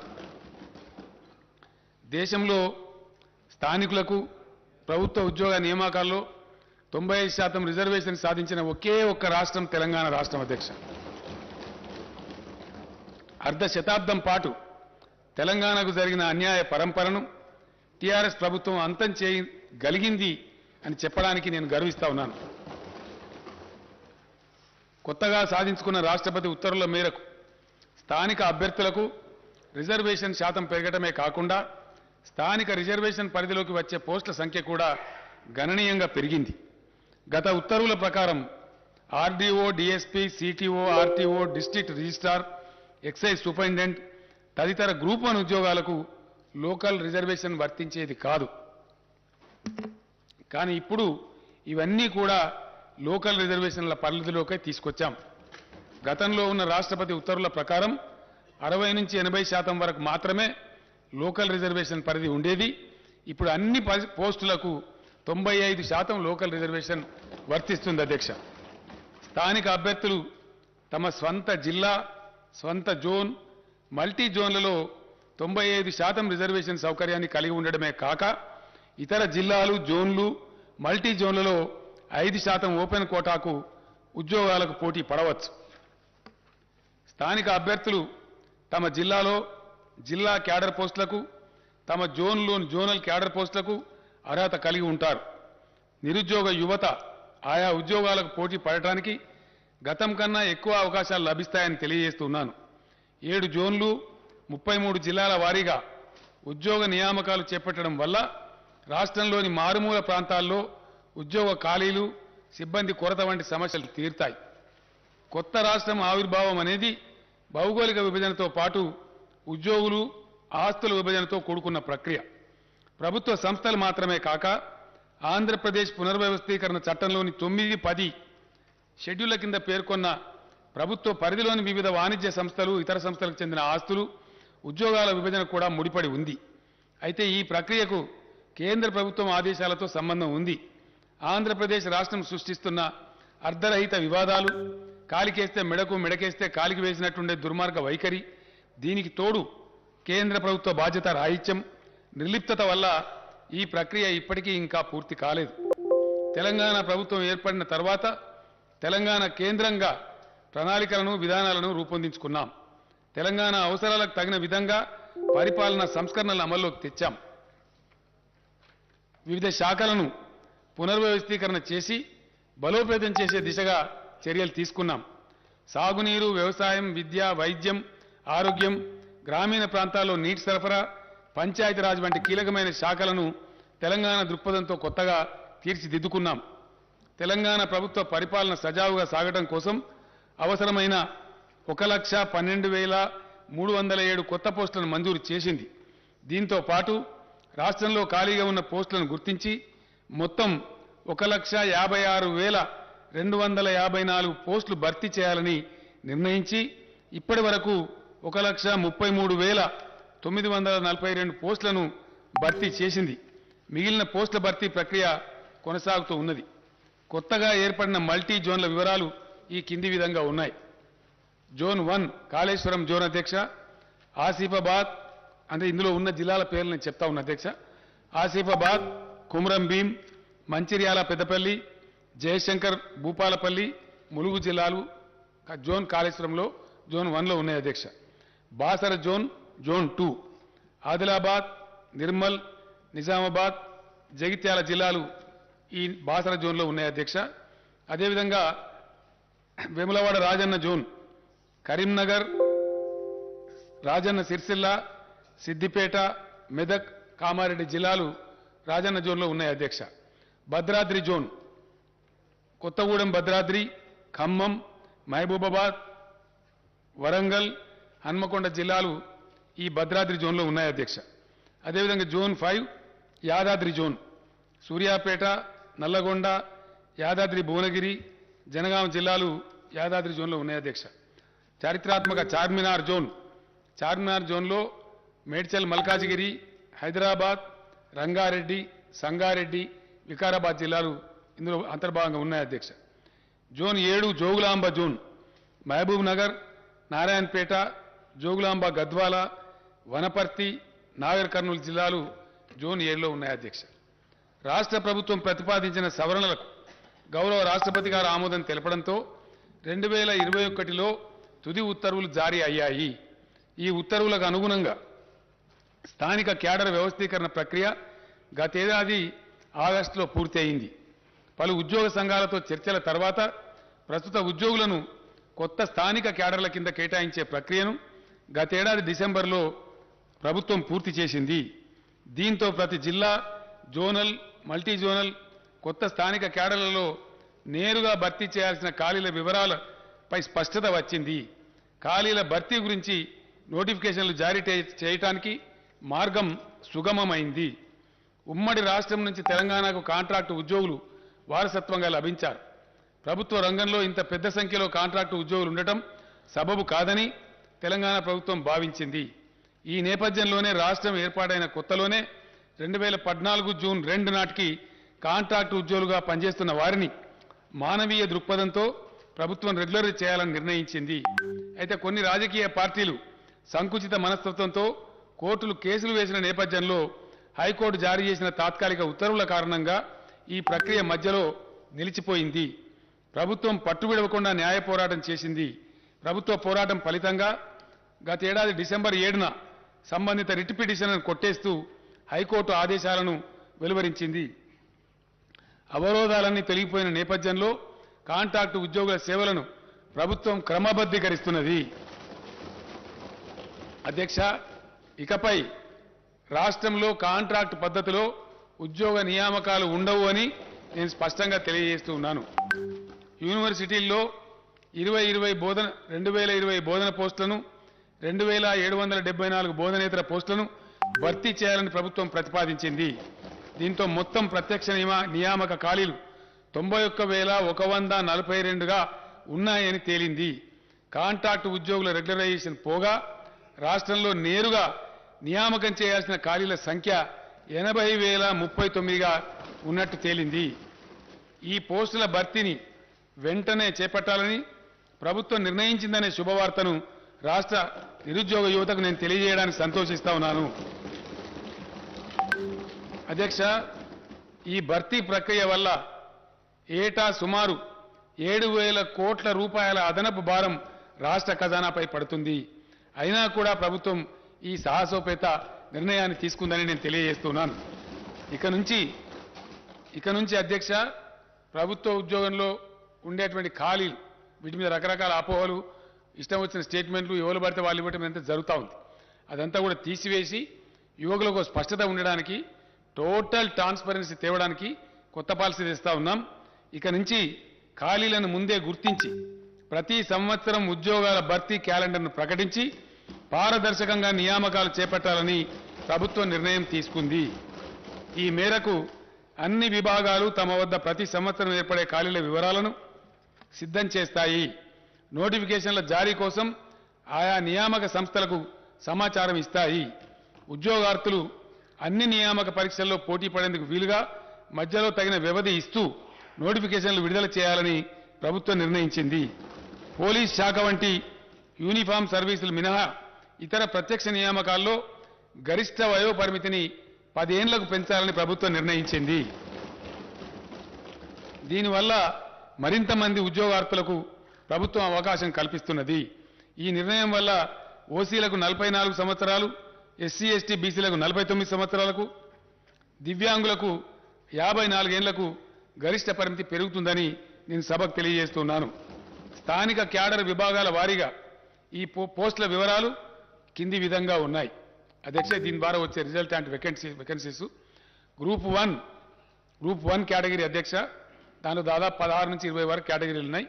ఆర్డీఓ, డిఎస్పీ, ఆర్టీఓ, సిటీఓ వగైరా ఉంటాయి. అందరికి సభ వారికి తెలిసిందే.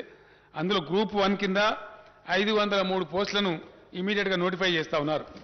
గ్రూప్ 2 కింద 582 పోస్టులను ఇమీడియట్గా నోటిఫై చేస్తారు అధ్యక్ష. గ్రూప్ 3 కింద 1373 పోస్టులు ఉన్నాయి అధ్యక్ష. గ్రూప్ 4 కింద 9168 పోస్టులు ఉన్నాయి అధ్యక్ష. అదేవిధంగా జిల్లాలలో జిల్లా క్యాడర్గా ఉంటాయి అధ్యక్ష. దీనిలో నేను మనవి చేస్తా ఉంది ఏంటంటే గౌరవ సభ్యులకు, గతంలో ఈ అవకాశం ఉండేది కాదు అధ్యక్ష. మారుమూల ప్రాంతాల ఉద్యోగాలు కొద్ది తెలివైన వాళ్ళు కొట్టేసేవాళ్ళు. ఇప్పుడు ఎక్కడికక్కడనే ఉద్యోగ అవకాశం రావాలి కాబట్టి భూపాలపల్లి జిల్లాకు భూపాలపల్లిని రావాలా, ములుగు జిల్లాకు ములుగులనే రావాలా, గద్వాలలో రావాలా, ఆసిఫాబాద్లో రావాలి. కాబట్టి లోకల్ క్యాడర్ కూడా నూతన రాష్ట్రపతి ఉత్తర్వుల ప్రకారం నిర్ణయం చేశాం. ఇప్పుడు నేను మనవి చేస్తాను తమరికి. జిల్లా క్యాడర్ పోస్టులు 39,829. ఇవి ఏ జిల్లాకు ఆ జిల్లానే వస్తాయి అధ్యక్ష. నేను వివరాలు చెప్తాను. జోనల్ పోస్టులు ఇందాక నేను చదివినటువంటి 7 జోన్లలో ఉన్నటువంటి పోస్టులు ఆ జోన్ వాళ్ళకే చెందుతాయి. 18,866 ఉద్యోగాలు. మల్టీ జోనల్ పోస్టులు 13,170. విశ్వవిద్యాలయాలు, సచివాలయం, హెచ్ఓడీలు వగైరా కలిపి 8,147 ఉద్యోగాలు. అధ్యక్ష, జిల్లాల వారీగా అంటే ఏ జిల్లాకు ఆ జిల్లాకే తక్షణం లభించే ఉద్యోగాల సంఖ్య ఎక్కడి వాళ్ళకి అక్కడనే వస్తుంది అధ్యక్ష. అక్కడనే నియామక ఉత్తర్వులు ఇస్తారు. హైదరాబాద్ 5,268, నిజామాబాద్ 1,976, మేడ్చల్ మల్కాజ్గిరి 1,769 మంది, రంగారెడ్డి 1,561, కరీంనగర్ 1,465, నల్లగొండ 1,398, కామారెడ్డి 1,340, ఖమ్మం 1,340, భద్రాద్రి కొత్తగూడెం 1,316, నాగర్ కర్నూలు జిల్లా 1,257, సంగారెడ్డి జిల్లా 1,243, మహబూబ్ నగర్ జిల్లా 1,213, ఆదిలాబాద్ జిల్లా 1,193, సిద్దిపేట జిల్లా 1,178, మహబూబాబాద్ జిల్లా 1,172, హనుమకొండ జిల్లా 1,157, మెదక్ జిల్లా 1,149, జగిత్యాల జిల్లా 1,063, మంచిర్యాల జిల్లా 1,025, యాదాద్రి భువనగిరి 1,010, జయశంకర్ భూపాలపల్లి 918, నిర్మల్ జిల్లా 876, వరంగల్ జిల్లా 842, కొమరంభీం ఆసిఫాబాద్ 825, పెద్దపల్లి జిల్లా 800, జనగామ జిల్లా 760, నారాయణపేట జిల్లా 741, వికారాబాద్ జిల్లా 738, సూర్యాపేట జిల్లా 719, ములుగు జిల్లా 696, జోగులాంబ గద్వాల 662, రాజన్న సిరిసిల్ల 601, వనపర్తి జిల్లా 556, మొత్తం 39,829 అధ్యక్ష. డైరెక్ట్ రిక్రూట్మెంట్ వేకెన్సీలు జోన్ వారీగా అధ్యక్ష, అంటే జోనల్ పోస్టులు. Zone 1 Kaleshwaram 1,630, zone 2 Basara 2,328, zone 3 Rajanna 2,403, zone 4 Bhadradri 2,858, zone 5 Yadadri 2,160, zone 6 Charminar 5,297, zone 7 Jogulamba 2,190, మొత్తం 18,866 అధ్యక్ష. దీంతో పాటు మల్టీ జోనల్ పోస్ట్ ఇందాక నేను మనవి చేసినటువంటి ఆర్డీఓ, డిఎస్పీ వగైరా అధ్యక్ష ఒక 15-20 కేటగిరీలు ఉన్నాయి. దానిలో సిటీఓ, ఆర్టీఓ ఇవన్నీ కూడా ఉంటాయి. ఎక్సైజ్ సూపరింటెండెంట్, డైరెక్ట్ రిక్రూట్మెంట్ అధ్యక్ష. ఇవి multi zone 1 6,800, multi zone 2 6,370, multi zone మొత్తం కలిపి 13,170. ఈ విధంగా ఈ వేకెన్సీలు కూడా ఇమ్మీడియట్ నోటిఫై చేస్తారు అధ్యక్ష. దీని తర్వాత డిపార్ట్మెంట్ వారీగా నేను మనవి చేస్తా ఉన్నా స్టేట్ వైడ్గా. హోంశాఖలో 18,334, సెకండరీ ఎడ్యుకేషన్ అంటే టీచర్ పోస్టులు వగైరా ఉంటాయి అధ్యక్ష 13,086, హెల్త్ మెడికల్ ఫ్యామిలీ వెల్ఫేర్లో 12,755, హయ్యర్ ఎడ్యుకేషన్ అగైన్ ఎడ్యుకేషన్ అధ్యక్ష అంటే కాలేజ్ ఎడ్యుకేషన్లో 7,878, బీసీల సంక్షేమం 4,311, రెవెన్యూ డిపార్ట్మెంట్ అంటే నూతనంగా ఏర్పడ్డ మండలాలు డివిజన్లు జిల్లాల వారీగా పోస్టుల భర్తీ అధ్యక్ష revenue department 3,560, scheduled caste development department 2,879, irrigation మరియు కమాండ్ ఏరియా డెవలప్మెంట్ 2,692, ట్రైబల్ వెల్ఫేర్లో 2,399, మైనార్టీ వెల్ఫేర్లో 1,825, environment forest and technology 1,598, Panchayati Raj మరియు రూరల్ డెవలప్మెంట్లో 1,455, లేబర్ మరియు ఎంప్లాయ్మెంట్ 1,221, ఫైనాన్స్ డిపార్ట్మెంట్లో 1,146, మహిళలు పిల్లలు అంటే మహిళా శిశు సంక్షేమం హ్యాండిక్యాప్డ్ అండ్ సీనియర్ సిటిజన్స్ డిపార్ట్మెంట్లో 895, మున్సిపల్ అడ్మినిస్ట్రేషన్లో 859, అగ్రికల్చర్ మరియు కోఆపరేషన్లో 801, ట్రాన్స్పోర్ట్ రోడ్ బిల్డింగ్స్లో 563, న్యాయశాఖలో 386, ఎనిమల్ హస్బెండరీలో 353, జీఐడీలో 343, ఇండస్ట్రీస్ డిపార్ట్మెంట్లో 233, యూత్ టూరిజంలో 184, ప్లానింగ్ డిపార్ట్మెంట్లో 136, సివిల్ సప్లైస్ డిపార్ట్మెంట్లో 106, లెజిస్లేచర్లో అధ్యక్ష మన శాసనసభలో 25, ఎనర్జీలో అంటే పవర్ డిపార్ట్మెంట్లో 16, మొత్తం కలిపి 80,039 ఉద్యోగాలు వెంటనే తక్షణమే నోటిఫికేషన్లు విడుదల చేసి రిక్రూట్మెంట్ ప్రక్రియ మొదలవుతుందని చెప్పి సభ ద్వారా గౌరవ సభ్యులకు తమ ద్వారా గౌరవ సభ్యులకు సభకు తద్వారా రాష్ట్ర ప్రజానీకానికి తెలియజేస్తున్న అధ్యక్ష ధన్యవాదాలు తెలియజేస్తున్నాను.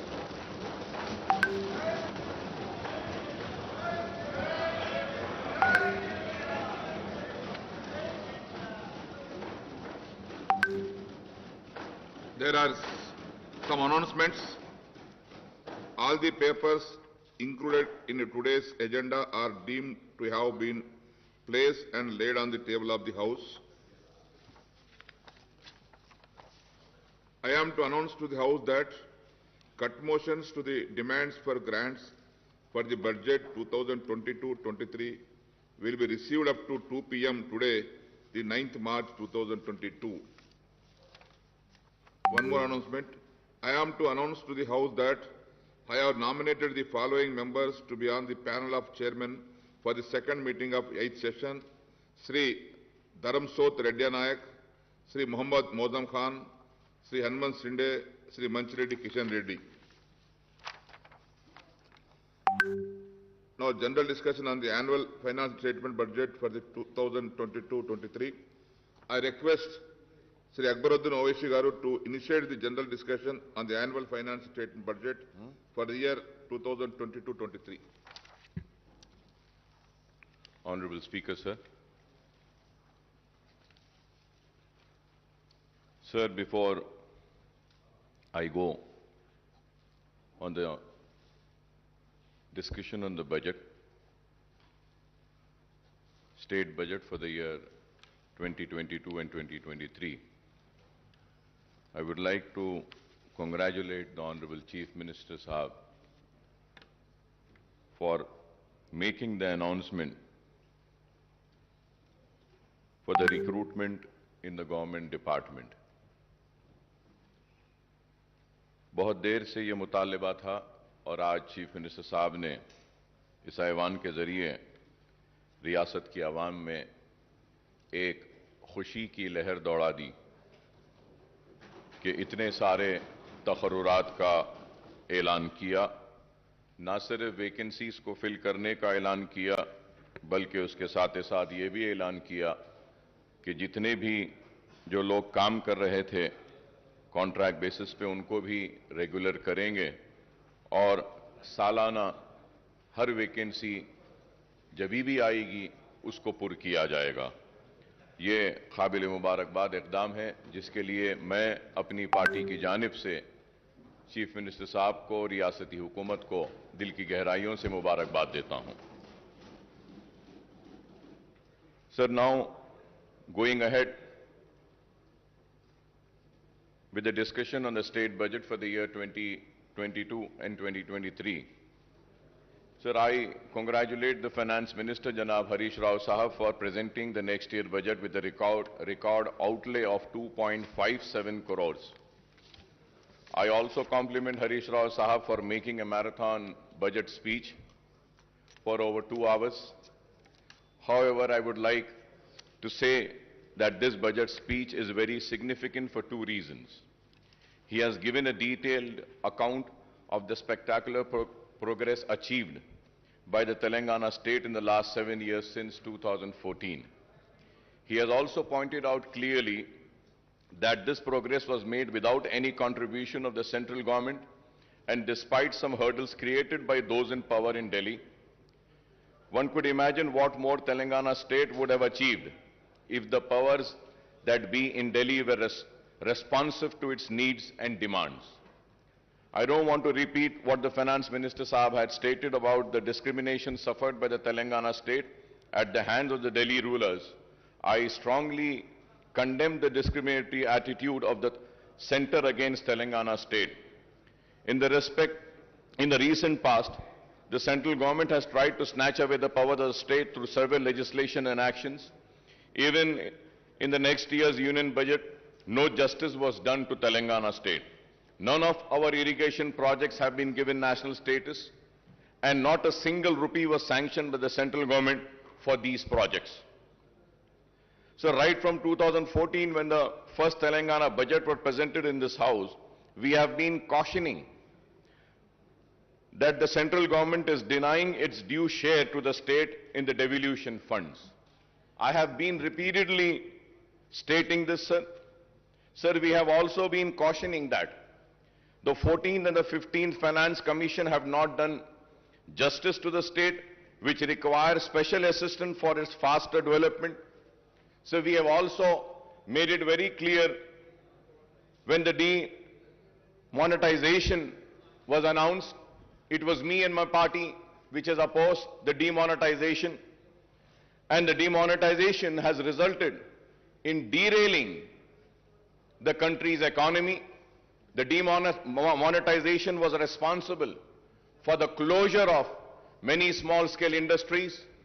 The demonetization was responsible for snatching away the livelihoods of the poorest of the poor people. The demonetization has totally failed, I would say. The derailing of the economy had started from the day when the demonetization had come. We have also, me and myself, stood here in this house and had opposed the GST.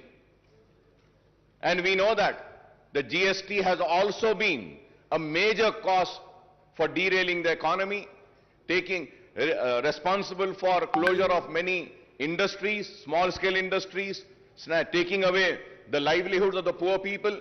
So GST had to be discussed more further without a total discussion and taking into account the real reasons as to why the GST was opposed by my party. We have already spoken about it, but I would say that all these are the reasons why the economy of the country was derailed.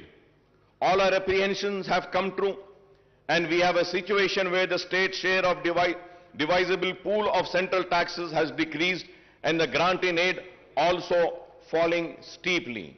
मैं ये भी बात जरूर कहूंगा कि मजलिस इत्तेहाद अल मुस्लिमीन मुसलसल मरकजी हुकूमत की नाकामियों पर रियासती हुकूमत को बार बार मुतवज्जो कराती रही, बार बार आगाह कराती रही और बोलती रही कि आपकी ये खुरबत रियासत के लिए नुकसानदेह साबित होगी।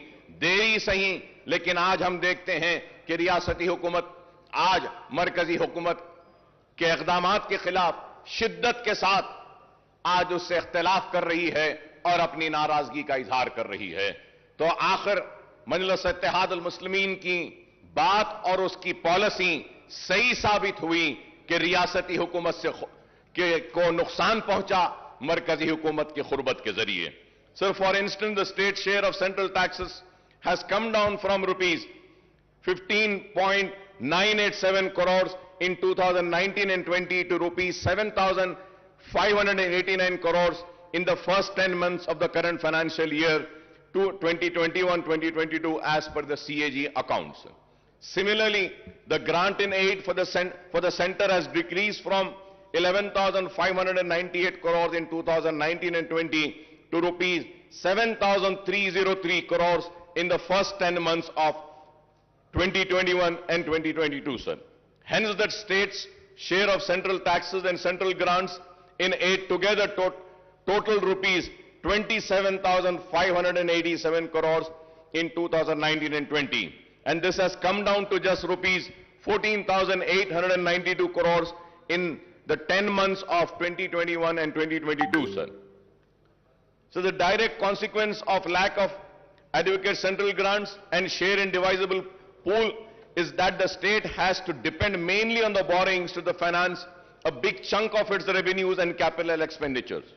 At the same time, GSDP has more than doubled from 4.51 lakh crores in 2013-14 to rupees 11.55 lakh crores in the year 2021-22, sir. Moreover, the state has recorded positive growth in the last 2 years despite the impact of COVID, even as other states had registered negative growth.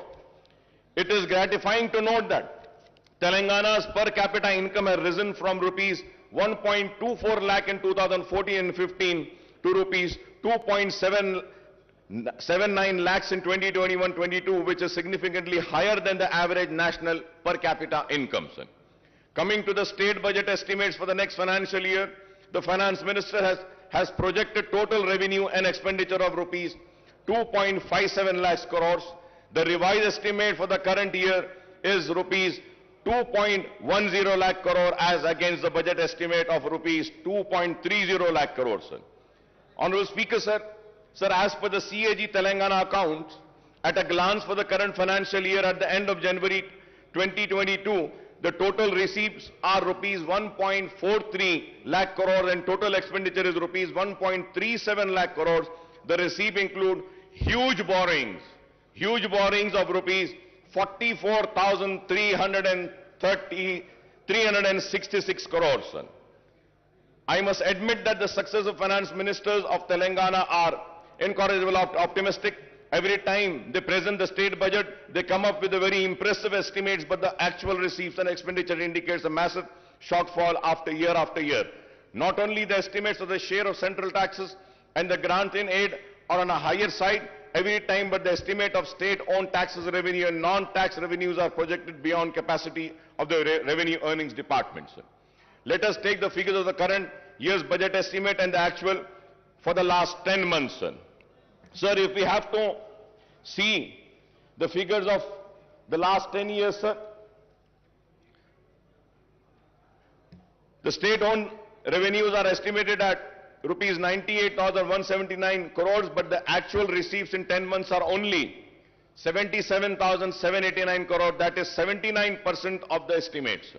Similarly, the state non-tax revenues are projected at rupees 30,577 crores, but the actual receipts are 5,600 crores, that is 18% of the estimates.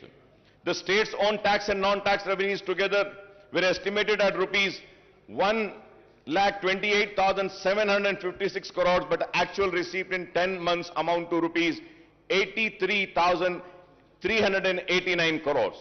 The state is supposed to earn rupees 45,367 crores to achieve the year's budgeted target of rupees 35,367 crores as per the revised estimate. Honorable Speaker, sir, I don't think that the revenue earnings departments can perform miracles and achieve 10% target before the financial year which closes at March 31st. A direct consequence of the shortfall in revenue receipt is the huge shortfall in the state expenditure on both welfare schemes and developmental activities, sir. The statement of CAG report on state budget, sir, which clearly gives a picture to us. If we have to see, Honorable Speaker, sir,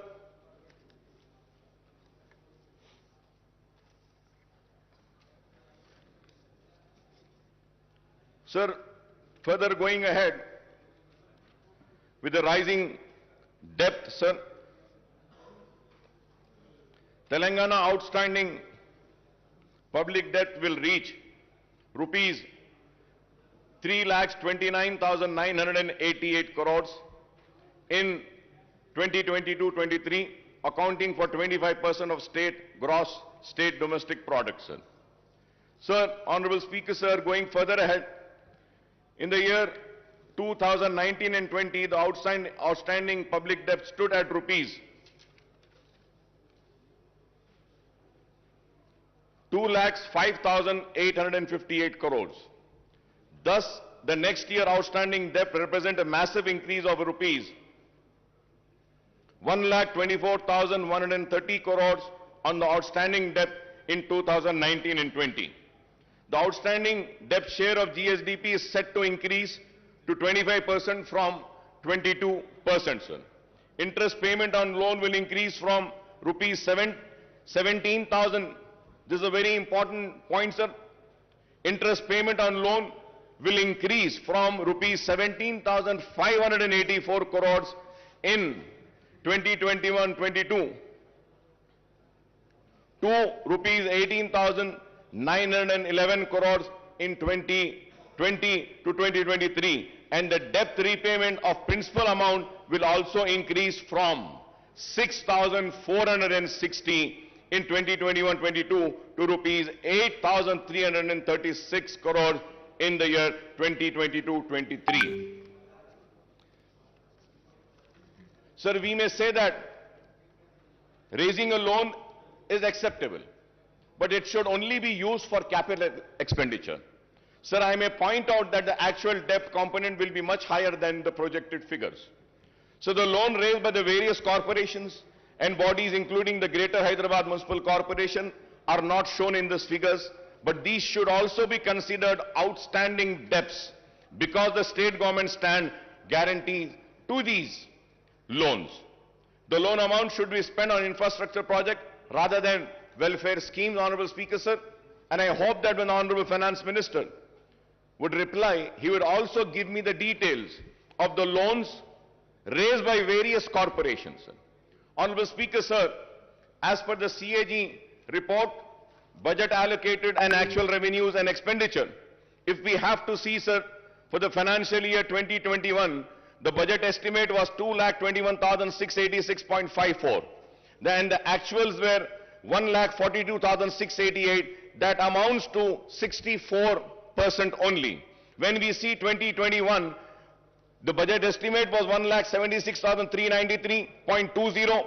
The actuals were 1,45,599.95. The percentage is 82.54. 2019 and 20, 1,37,226.53. Actuals were 1,32,508.87. Percentage was 96.56. 2018 and 19, 1,67,859.35. The actuals were 1,25,554.70, that is 74.80. 2017 and 18, budget estimate was 1,44,986.52. The actuals were 1,15,887.35.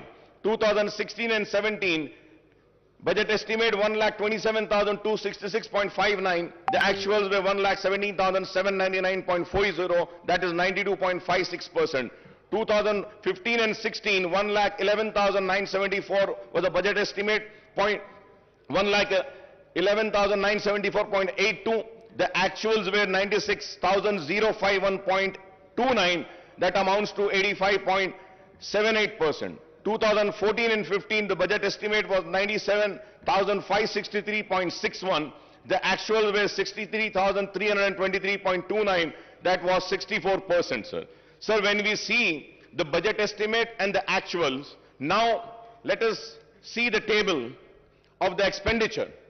Sir, when we see the expenditure for the year 2021 and 2022, sir, again if we see the budget estimate was 1,98,430.21, but the actuals were 1,37,190.44. That was 69.14 in the year financial year 21-22.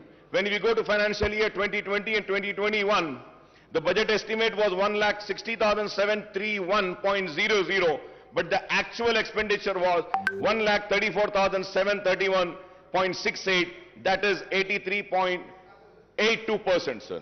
For the financial year 2019 and 20, the expenditure, budget estimate expenditure was 1,28,330.51, but the actuals were 1,23,809.09. 2018 and 19, the actual expenditure was, budget estimated was 1,58,823.80, but the actual expenditure was 1,16,804.25, that amounts to 73%, sir. Sir, again, if we see 2017, the budget estimate for the expenditure was 1,39,441.00, but the actuals were 1,09,384.62, that amounts to 78.45%, sir.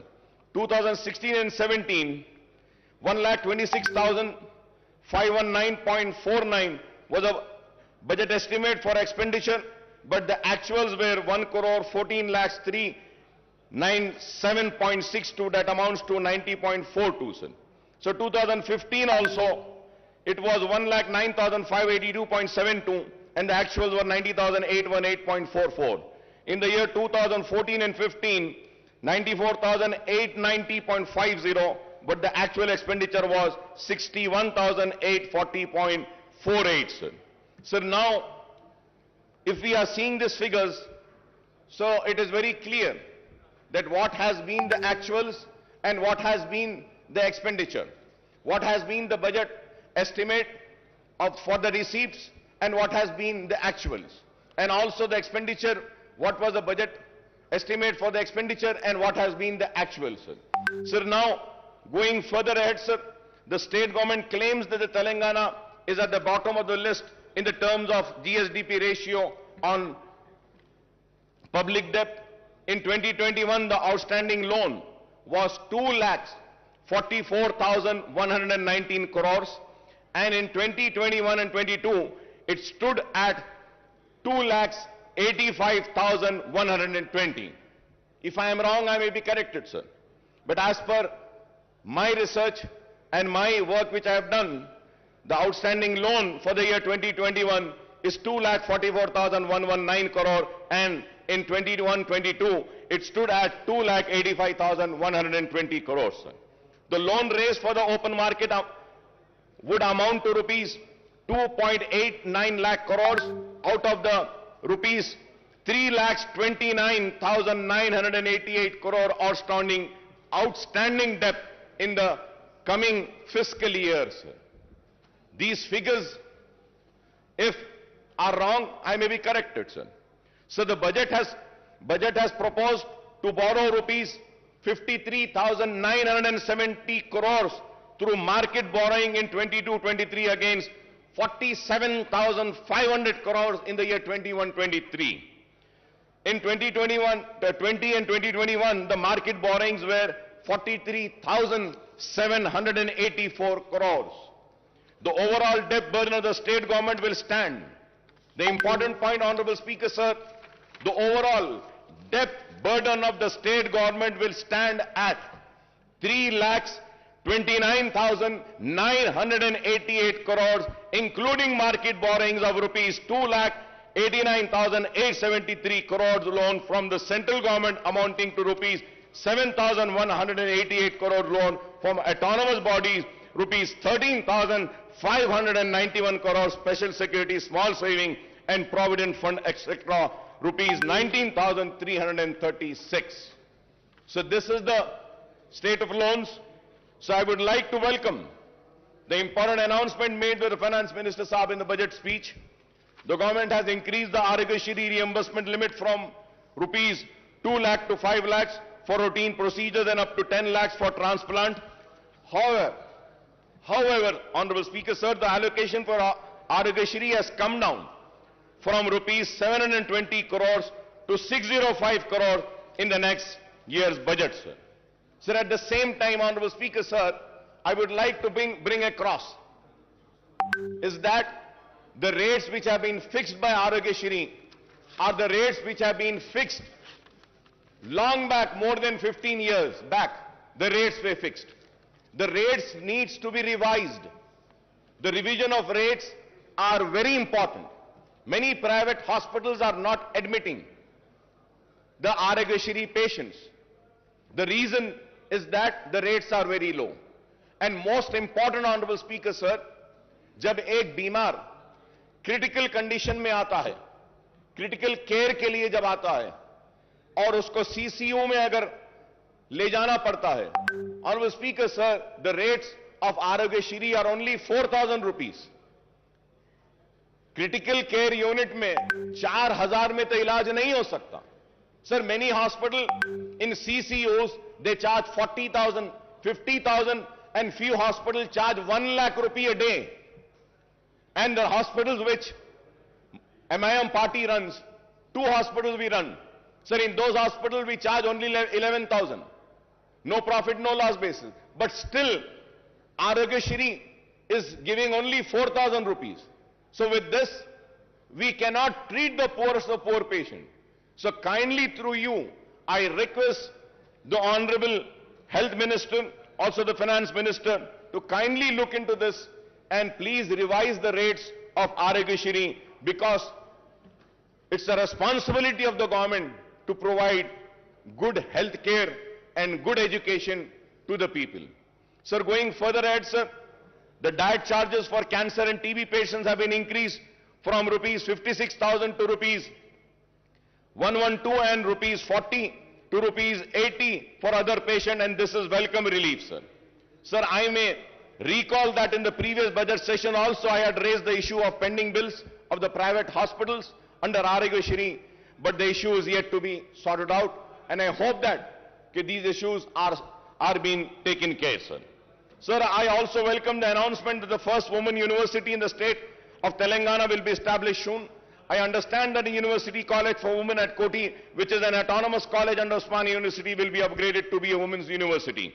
I may also recall that there are huge numbers of vacancies and professors and associate and assistant professors in all the state universities, including specialized universities, including agriculture, horticulture, veterinary, and technological universities. Sir, there are vacancies of lecturers also in government degree, polytechnic, and junior colleges. There are vacancies of lecturers also in the government degree in polytechnic and junior colleges. I request the government to take an early decision on the issue of raising the retirement age of the university faculty in all state and specialized universities to 65 years on par with the faculty of medical college, sir. Sir, I request the government to decide on the organization to take up the recruitment of the university faculty and the government lecturers, that is whether it should be done by Telangana State Public Service Commission or Telangana State Council for Higher Education, or a new recruitment board to be constituted.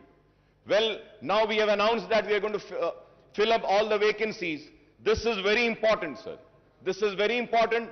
I request the government to decide on the organization to take up the recruitment of the university faculty and the government lecturers, that is whether it should be done by Telangana State Public Service Commission or State Council of Higher Education, or a new recruitment board to be constituted, sir. So I repeated this point because it's very important after the announcement made today by the Honorable Chief Minister, sir. Sir, after a gap of 3 years, the government has decided to implement the lowered age limit of Asra pension from 65 years to 57 years. Sir, I may point out that as many as 3.3 lakh applications with the earlier age limit are pending, and 7.80 lakh new applications have been received after reduction in the age limit.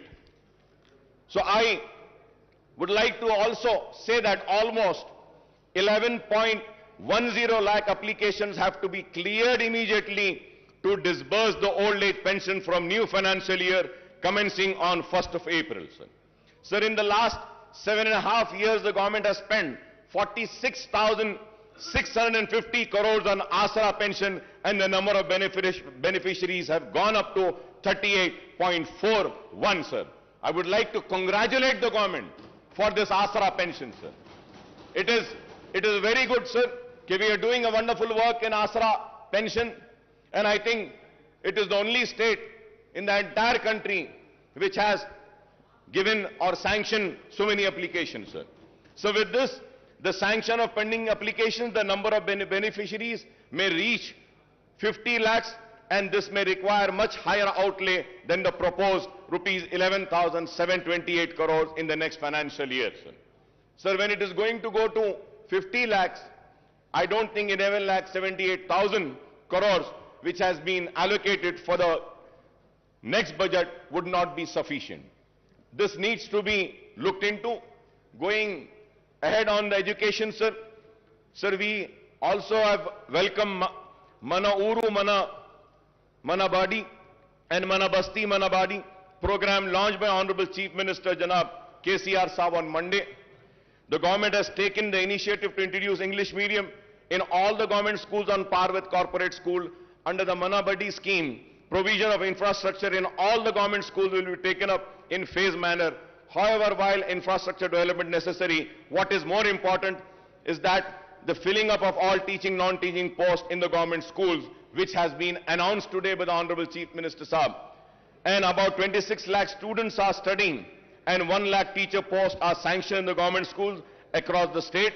Official estimate that there are about 25,000 vacancies, and I hope after the announcement of today, the vacancies, including the Urdu medium vacancies of 530 teachers posts of all types of posts in the school education department, first promotion would be completed in the district level, which are pending for the last 20 years. The remaining posts will be filled through direct recruitment, and but out of the 4,379 posts of headmaster, 1,946 posts are vacant, and I hope after today's announcement, these vacant posts will be filled. In 594 mandals and 528 mandal education officers posts are also sanctioned. Only 20 regular MEOs are working, and remaining 508, that is 95% in charge, are working as MEOs. Sir, we have also made a repeated demand, and once again I would like to come on record and say that about a separate DSC to be conducted for Urdu medium. Sir, we had meetings with the Honorable Education Minister, Madam Sabita Indra Reddy साहिबा के साथ हमारी meetings हुई, लेकिन आज तक भी separate Urdu DSC का हुआ नहीं. डी रिजर्वेशन जो होना है वो भी नहीं हुआ आज तक, और उर्दू मीडियम के स्कूल्स में हमने बहुत सारी बातें रखी थी, वो भी नहीं हुआ. And at the same time, sir, so for so many years, the sweepers and attenders posts in school education department are being removed, sir. निकाल दिए गए साहब. आपको हैरत होगी साहब, पूरे रियासत में झाड़ू देने वाले और अटेंडर्स के जो पोस्ट है स्कूल एजुकेशन में, वो निकाल दिए गए. और हमने देखा है कि टीचर्स झाड़ू दे रहे हैं, टॉयलेट्स को साफ करने वाले कोई नहीं है. This is a very important issue which needs to be taken up, which needs to be addressed, sir. Sir, there are 85 mandal in charge MEOs are looking after 1 mandal each. 1 MEO is in charge of 7 mandals. 8 MEOs are in charge of 5 mandals each. 24 MEOs are handling 4 mandal each. 59 MEOs are overseeing 3 mandal each, and 87 MEOs are managing 2 mandal each, sir. So the state has 33 districts, but the government has not sanctioned the DO post for all the districts. For all the districts, we need to have DOs, sir. Out of the 12 DO sanctioned posts, only 7 DOs are working, and there are 5 vacancies, and we are told that 26 districts, only in charge DOs are running the show. In Telangana state, 66 deputy DOs posts are sanctioned, but only 6 deputy DOs are working, and remaining 60 posts are vacant, and I hope that these vacant posts would be filled by the announcement made by the Honorable Chief Minister Saab today. Also, 70 senior lecturer posts are vacant. Out of 166 Telugu lecturer posts, 152 are vacant, and only 15 are working, and out of 40 Urdu lecturer posts, 37 are vacant, and only 3 are working, and I hope that these vacancies will also be filled up by the announcement made by the Honorable Chief Minister Saab. Sir, at the same time, sir, so Honorable Speaker, sir, I might sound very bad, and my friends and colleagues might feel very offended, but sir, I am not here to offend anybody. I am here to bring to your kind notice, sir. Sir, we have a sanctity of this house. Sir, we have to maintain the decorum of this house. We have to keep the honor of this house alive. Sir, in this house, the leader of the house, Chief Minister Saab, had announced on my request and on my demand, sanctioning 20 crores to Falaknuma Educational Campus. He had announced sanctioning amount to Chanchalguda Educational Campus. He announced the same to Hussaini Alam and Golconda Educational Campus. And the announcement has been made 3 years back, sir. आज तक एक पैसा नहीं दिया गया साहब मैं आपको मेरी बात बुरी दिखेगी, लेकिन अगर कोई मेंबर अपनी सीट पर से उठकर यहां अगर वेल में आता है तो उसको सस्पेंड कर दिया जाता है, लेकिन जो अनाउंसमेंट इस ऐवान में होता है उसको पूरा नहीं किया जाता तो उसके ऊपर आपको फैसला लेना पड़ेगा स्पीकर साहब। अगर नहीं करना है तो अनाउंस ना कीजिए, मेहरबानी होगी नहीं करिए। इस ऐवान के लिए कह रहा हूं मैं, इसके वखार के लिए, इसकी इज्जत के लिए कह रहा हूं। अगर इस ऐवान में होने वाले अनाउंसमेंट को पूरा नहीं किया जाता तो फिर यह ऐवान की इज्जत की धज्जियां उड़ाने के बराबर है। तो मैं आपके जरिए हुकूमत से मुतालबा करूंगा कि जो ऐलान किया गया फलकनुमा कैंपस के लिए, जो ऐलान किया गया गोलकुंडा कैंपस के लिए, जो ऐलान किया गया हुसैनी आलम कैंपस के लिए, जो ऐलान किया गया चंचलगुड़ा कैंपस के लिए, वो ऐलान को पूरा करिए बराए मेहरबानी। Sir, going to GHMC, sir. So the finance minister had recounted the infrastructure development taken up in the GHMC area since 2014, particularly under SRDP, CRMP and SNDP. However, the fact remains that the state government has not provided grants to the GHMC for taking up these work, and hence the GHMC has to go for massive borrowings from the banks and also raising the municipal bond to finance these projects. Sir, the GHMC has raised bonds of 1,000 crores and borrowed 3,900 crores for SRDP work, 1,500 crores for CRMP work, and 858 crores for SNDP work, sir. Some of the SNDP works costing to rupees 225 crores are taken up in the surrounding municipality and municipal corporation with the GHMC borrowing. From 2014 onwards, GHMC is in serious financial crisis as the grant for both the central government and the state government have decreased considerably, and the state government is not even paying property tax of rupees 300 crores per annum on its buildings. जो government के building हैं उसकी property tax के जो 300 करोड़ है वो भी GHMC को नहीं दी जाती. On the other hand, the GHMC is paying 1 crore every day, that is rupees 365 crores per annum for repayment of loan and interest on borrowing.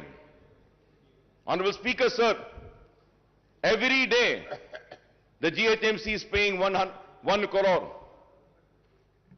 Sir, at the same time, sir, under the 14th and 15th Finance Commission grant, the central government sanctioned funds amounting to rupees 300 crores and rupees 1,000 crore respectively to the GHMC, but these have not been realized by the state government.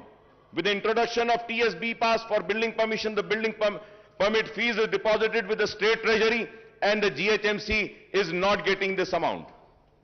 Sir, मैं घर बनाना चाहता हूं, घर बनाने के permission के लिए पैसे भरता हूं, वो पैसे GHMC में नहीं आते हैं सर, वो गवर्नमेंट ट्रेजरी में चले जाते हैं. सर, ये GHMC में घर बन रहा है, परमिशन GHMC दे रही है, तो पैसा तो GHMC को आना चाहिए, लेकिन ऐसे नहीं हो रहा है sir. So the GHMC's own revenues are meant for paying staff salaries and for the maintenance work and for major works and project funds. Projects funds have to be sanctioned with the state government. I want to know how many projects in GHMC are funded by the state government from 2014 onwards, sir. GHMC के जो भी projects हैं government की तरफ से क्या दिया जा रहा है? Now maintenance and new works in GHMC have come to a halt from July 2021 and onwards, since payments were not made to GHMC contractors. The contractors' dues are rupees 300 crores and the government should release the fund for development of work to GHMC to clear this fund. Most of the 2,000 contractors at GHMC are petty contractors whose livelihood depends on GHMC work. Sir, I also have the statement, sir. Abstract of MAUD department budget for 7 years. For 7 years when we see, sir, Commissioner and Director of Municipal Administration, Hyderabad Metro Water Supply Sewerage Board, the Mission for Elimination of Poverty Municipal Areas, MEPMA, then Amrut Smart City, Musi River Fund Development Limited, Hyderabad Road Development Corporation Limited, Hyderabad Metro Rail. Isme, sir, 11th is Greater Hyderabad Municipal Corporations. So the budget estimate, Honorable Speaker, sir, was 8,920.36 crores. Budget release, 236.11. Only, sir, 236.11. This is for the financial year 2014 and 15 se lekar for the year 2021-22 tak. Last 7.5-8 years में 8,990.36 करोड़ का ऐलान किया, लेकिन budget release 236 crore का हुआ और expenditure, sir, now we have to see what has been the expenditure. Sir, out of 8,920, 236.11 was released and the expenditure is how much, sir? Only 2 crore 65 lakhs. 2 crore 65 lakhs. If I am wrong, I may be corrected. If I am wrong, I may be corrected. These are the figures which has been given. So it is very sad, sir. Sir, also, in this house, sir, an announcement was made about the notarized document to be treated as registered document. Ministers की एक committee भी बनाई गई. Sir, आज तक भी कुछ नहीं हुआ. सर, मैं आपके जरिए हुकूमत से फिर से अपील करना चाहता हूं कि नोटराइज्ड डॉक्यूमेंट को रजिस्टर्ड डॉक्यूमेंट ट्रीट करिए. कई लोग परेशान हैं, कई लोग अपनी जमीन बेच नहीं सकते, कई लोग आज घर नहीं बना सकते हैं, खर्च नहीं ले रहे हैं. इस ऐवान में ऐलान किया गया कि नोटराइज डॉक्यूमेंट को रजिस्टर ट्रीट किया जाएगा. मैं उम्मीद करता हूं कि हुकूमत जल्द अज जल्द इस पर भी गौर करेगी. Honourable speaker, sir, in the last, और I would say in this session only 5 months earlier, 5 महीने पहले, ये नया सेशन नहीं है, ये तो वही सेशन चल रहा है. तो आज से 5 महीने पहले ये ऐलान किया गया था कि सीसीपी प्रोजेक्ट लिया जाएगा, चार मीनार पेडेस्ट्रियनाइजेशन प्रोजेक्ट. सर, कब से चार मीनार पेडेस्ट्रियनाइजेशन प्रोजेक्ट चल रहा है? सर, कब कंप्लीट होगा, कब खत्म होगा, कब चार मीनार इस्तांबुल बनेगा, यह एक सवाल है. और उसके बाद जवाब में यह बोला गया कि खुली कुतुब शाह के जरिए चार मीनार पेडेस्ट्रियनाइजेशन का प्रोजेक्ट करेंगे, खुली कुतुब शाह के जरिए नए पुल के पास जो ब्रिजेस है वो बनाएंगे, खुली कुतुब शाह को और काम देंगे. सर, खुली कुतुब शाह का जो पहला जितना बजट लास्ट ईयर दिए थे उससे और कम कर दिया गया. आप बजट एलोकेशन कम करेंगे, लास्ट ईयर जितना बजट दिया गया था that was sufficient enough only for the payment of salaries of Kuli Qutub Shah Urban Development Authority employees. और अब कुछ भी नहीं किया गया. Sir, pending works of nalas and sports and the stadiums are still pending. In my constituency, sir, one stadium work was started 10 years back, sir. It is more than 10 years that it is yet to be completed. Sir, we have spoken about the nalas 5 months earlier when we have the assembly session. That time we spoke about nalas. We spoke about the breach जो शिगाफ आया था तालाबों में, जिसकी वजह से नुकसान हुआ था लोगों को, उसके बारे में बात करें।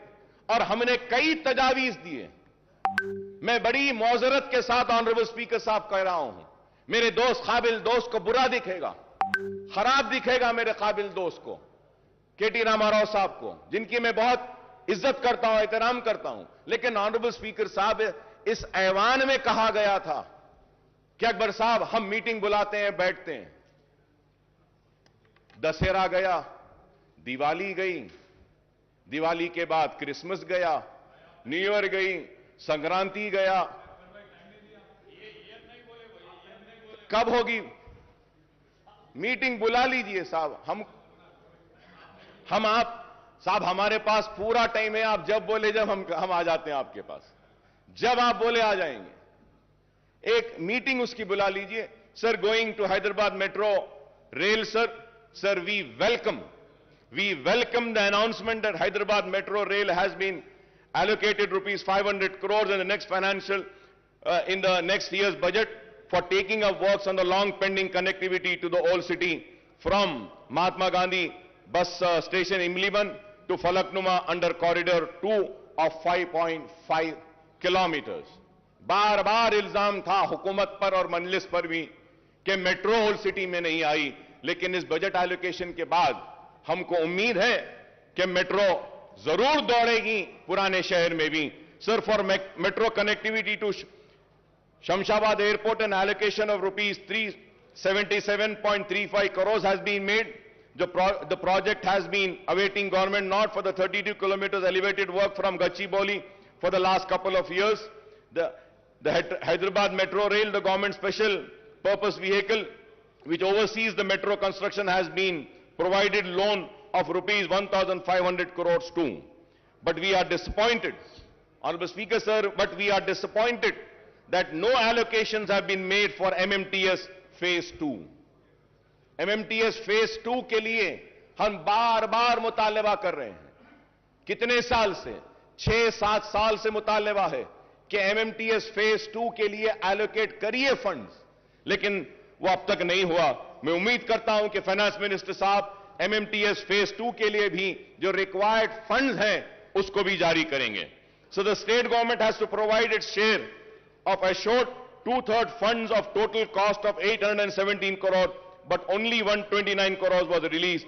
The MMTS Phase 2 project taken up by the South Central Railway should be completed in all respect, connecting the suburbs and providing a cheaper and environmental friendly transport system to the poor and middle class passengers.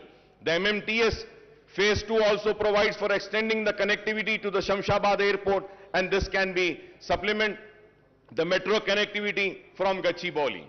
So about 2 BHK with an objective to providing a dignified dwelling of decent size, the government is implementing 2 BHK program. The government has sanctioned 2.91 lakh houses all over the state and 1 lakh in the GHMC area. However, in the 15 assembly segments of Hyderabad district, only 9,453 houses are sanctioned and 24 locations, and there is no 2 BHK housing site in Charminar, Amberpet segment, sir. Sir, in the GHMC area, only 4,504 houses have been completed and only 3,136 houses are actually handed over to the beneficiaries, sir. Most of the housing units in GHMC area are at various stages of constructions, and work has been stopped at most of the site, as again the same problem, the contractors are not paid their dues for several months. I request through you, sir, कि ये contractors के जो पैसे हैं इसको पे करने के लिए बोली. In the next year budget allocation rupees 12,000 crores is proposed for the 2 BHK program, and I hope that the housing units in GHMC would be completed to hand over to beneficiaries during the year. We welcome the government decision to launch the scheme of providing financial assistance for construction of 2-bedroom housing scheme for people who have their own plots with a unit cost of 3 lakh per house. 3 lakh रुपये गरीबों को जो जिनका खुद की जमीन है घर बनाने के लिए देने का जो ऐलान किया गया है, हम इसका खैर मुकद्दम करते हैं. It is better late than never, although the proposed unit cost has been brought down from the previous promise of rupees 5 lakhs rupees. Sir, in the coming financial year, 4 lakh beneficiaries will be provided assistance to construct the houses with a unit cost of 3 lakhs. For each assembly segment, 3,000 houses will be taken up. for providing financial assistance for these 4 lakh beneficiaries rupees. 12,000 crores will be needed. And the question is, where will the funds for the completion of construction of 2 BHK housing units will come from the government, sir?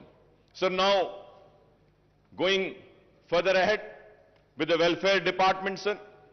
Sir, SC welfare, ST welfare, BC welfare and minority welfare, sir. Sir, 2022-23 budget for SC welfare, the revenue with 31,220.91. The capital was 559.50. The total was 31,770.41. And percentage, if we have to see the allocations, taking in account the entire budget of the state, the percentage is 12.36%, sir. Sir, ST welfare, revenue 10,804.88, and capital would be 1,759.91, then the total is 12,564.80. BC welfare, 5,289.83, the capital 407.72, the total is 5,697.55, that is only 2.22%. Sir, again, minority welfare 1728.71 और उसके बाद 1728.71. अगर आप इसको देखते हैं total budget के हिसाब से, तो माइनॉरिटीज को जो शेयर दिया गया है बजट में से, वो share is 0.67%. It has come down. पहले से और अब में अगर देखते हैं टोटल बजट से हम अगर कैलकुलेट करते हैं, तो जो शेयर दिया गया है एससी वेलफेयर को 12.36%, एसटी वेलफेयर के लिए 4.89%, बीसी वेलफेयर के लिए 2.22% और माइनॉरिटी वेलफेयर के लिए 0.67%. Sir, when we come to the minorities, sir, so Honorable Speaker, sir, before going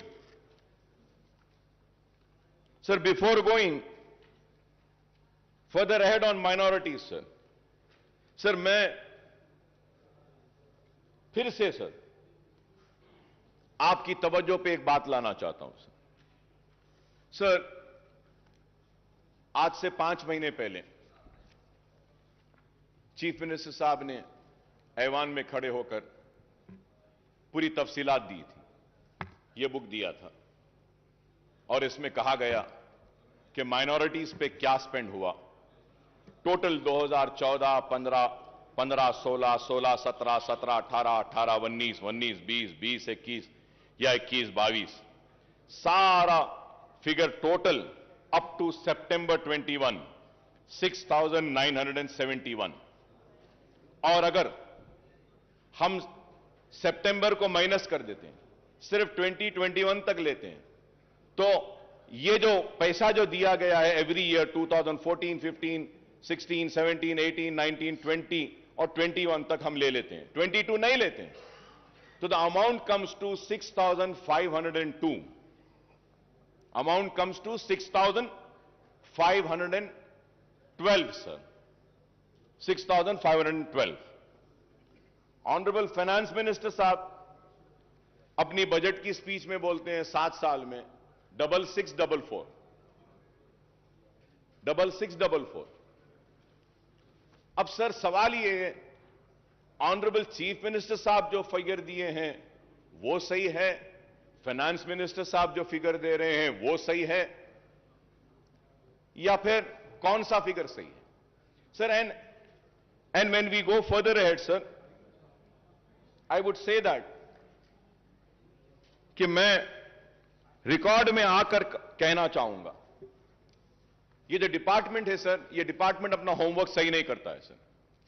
sir, अगर हम 7 इयर्स का टोटल लेते हैं माइनॉरिटीज का, जब budget allocation was 9,837.22, BROs released was 7,736.10, expenditure is 6,205.18. 6,205.18.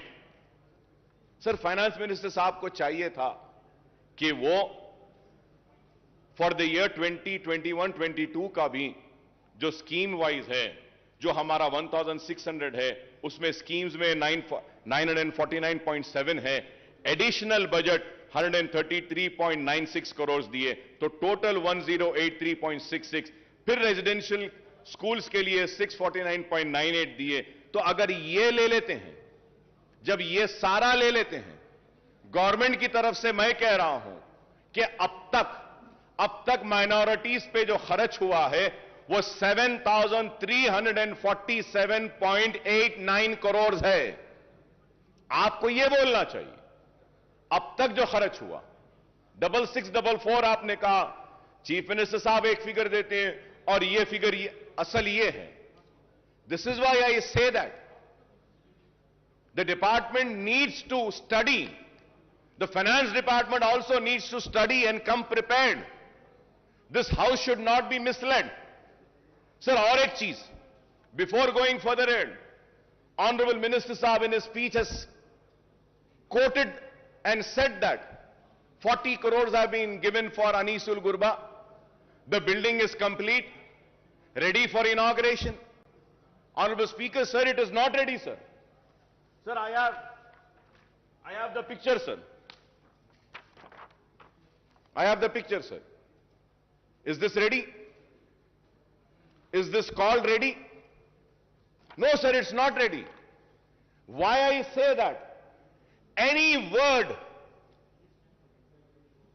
said or uttered in this house holds an importance. And a document has been given. एक किताब दी गई, किताब में कहा गया है कि खत्म हो गया, नहीं हुआ है। सर, मैं आपसे कहना चाहता हूं कि इस ऐवान में और एक बात, एक और ऐलान किया गया था। महमूद अली साहब यहां मौजूद हैं, अगर मैं गलत कह रहा हूं तो मुझे रोकिए, मुझे टोकिए। ऐलान किया गया था कि हज हाउस के बाजू की जो बिल्डिंग है, वहां पे माइनॉरिटीज के सारे ऑफिसेस को वहां पे लाया जाएगा। क्या ऐलान किया गया था या नहीं? आज क्या वहां पे बिल्डिंग में क्या पूरे डिपार्टमेंट्स आए या नहीं? पूरी बिल्डिंग कमजोर हो रही है। अरे आप उस बिल्डिंग को कंप्लीट तो भी करवा दीजिए, उस बिल्डिंग को किराए पर भी तो दे दीजिए। कम से कम गवर्नमेंट ऑफिसेज नहीं लाना है तो किसी और को दे दीजिए। इस्लामिक सेंटर के लिए 10 एकड़ जमीन दी गई, कंस्ट्रक्शन आज भी चालू नहीं हुआ। सर, मैं ऑनरेबल स्पीकर साहब, मैं फिर से आपको याद दिलाना चाहता हूं सर, मेरी बात फिर खराब दिखेगी मगर मैं फिर से कह रहा हूं सर, इस 5 महीने पहले चीफ मिनिस्टर साहब ने कहा कि अकबर साहब हम मीटिंग बुलाते हैं, दशहरा हो जाने दीजिए, मीटिंग बुलाते हैं। सर, दशहरा हो गया, दिवाली हो गई, क्रिसमस हो गया, न्यू ईयर हो गया, संक्रांति हो गई, अब होली आ रही है, होली भी हो जाएगी। सर, आज मैं पूछना चाहता हूं कि अगर आप अपने वादे को पूरा नहीं कर सकते हैं तो बोलते क्यों हैं? बुरा दिखता है मेरी बात, लेकिन हक है। मैंने जो कहा कि आपने मेरे कान को खुश किया, मैंने आपके कान को खुश किया, ये लेने देने की बात कहां से आई? यही बात हुई। बादशाह के दरबार में खड़ा है गाने वाला, गा रहा है, वाह वाह वाह क्या गाया, जमीन ले ले, वाह वाह वाह क्या गाया, जायदाद ले ले, वाह वाह वाह क्या गाया, सोना ले ले, वाह वाह वाह क्या गाया, हीरे ले ले, वाह वाह वाह क्या गाया, मोती ले ले, वाह वाह वाह क्या गाया, ये ले ले, वो ले ले, सब हो गया। बाद में आके बोलते हैं, अरे सरकार मैं इतना अच्छा गाया और मुझे बोले कि तू जमीन ले ले, जायदाद ले ले, मोती ले ले, हीरे ले ले। तो सवाल ये है, तो पूछते हैं कहां है? तो बादशाह पलट के बोलते हैं, अरे लेने देने की बात कहां है बाबा, तूने मेरे कान को खुश किया, मैंने तेरे कान को खुश किया। ये मेरी बात खराब दिखेगी मगर ऑनरेबल स्पीकर सर, मैं आपसे पूछना चाहता हूं, मेरा बदतमीजी होगी, माफी चाहता हूं सर। एक मेंबर इस ऐवान में वेल में आता है तो डिग्निटी और ऑनर इस हाउस की खराब और ये कह के सस्पेंड कर देते हैं, बाहर फेंक देते हैं। इस हाउस में जो ऐलान किया गया, उस ऐलान का क्या है मैं पूछना चाहता हूं। क्या उसकी कोई अहमियत नहीं? उसका कोई वकार नहीं? क्या उसकी इज्जत नहीं? हम पुकारे तो कहां पुकारे? हम चीखे तो कहां चीखे? बताइए। ये ऐवान में आकर पुकारेंगे और ऐवान में बोलते हैं कि करेंगे, बुलाएंगे, इंतजार में खड़े हैं। सरकार का बुलावा कब आएगा? कब आएगा?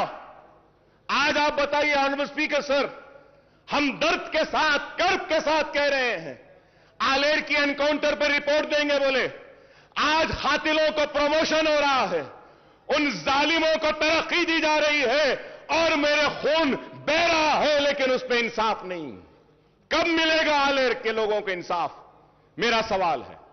आज हम ये बातें करते हैं, जियो निकाला गया, बोला गया कि चार मीनार पेडेस्ट्रियनाइजेशन के पुल को डालेंगे। कहां है बताइए? मैं जरूर यहां खड़े होकर अपने हक की लड़ाई लड़ रहा हूं। Honourable speaker sir, it is very important when we raise an issue, when an assurance has been given, that needs to be fulfilled. अब सवाल यह होगा कि आज इतने रिक्रूटमेंट का ऐलान किया गया, ये भी होंगे या नहीं? क्योंकि मेरे साथ तो यह तजुर्बा, मेरे साथ तो यह हुआ, मुसलमानों के साथ तो यह हुआ। सर, पब्लिक सर्विस कमीशन में एक भी मुसलमान नहीं, पब्लिक प्लीडर एक भी मुसलमान नहीं, माइनॉरिटी कमीशन में नहीं। क्यों बताइए सर? क्या एक मुसलमान को नहीं बना सकते? एक मुसलमान भी वाइस चांसलर नहीं है इतनी यूनिवर्सिटीज में। आप बताइए। मैं पूछना चाहता हूं टीआरएस के मेंबर से, मेरी बात गलत है तो बोलो, क्या मुसलमानों में एक भी काबिल नहीं है जिसको वीसी बनाया जा सकता? क्या मुसलमान में एक भी नहीं है जिसको पब्लिक सर्विस कमीशन का रुकन बनाया जा सकता? क्या मुसलमान में कोई भी काबिल नहीं है कि उसको एक पब्लिक लीडर बनाएंगे? मुसलमानों से हमदर्दी की बात है, लेकिन आज यह चीज नहीं हो रही है। इसलिए मैं आपके जरिए हुकूमत से मुतालबा करूंगा कि प्लीज कुछ करिए इस पर।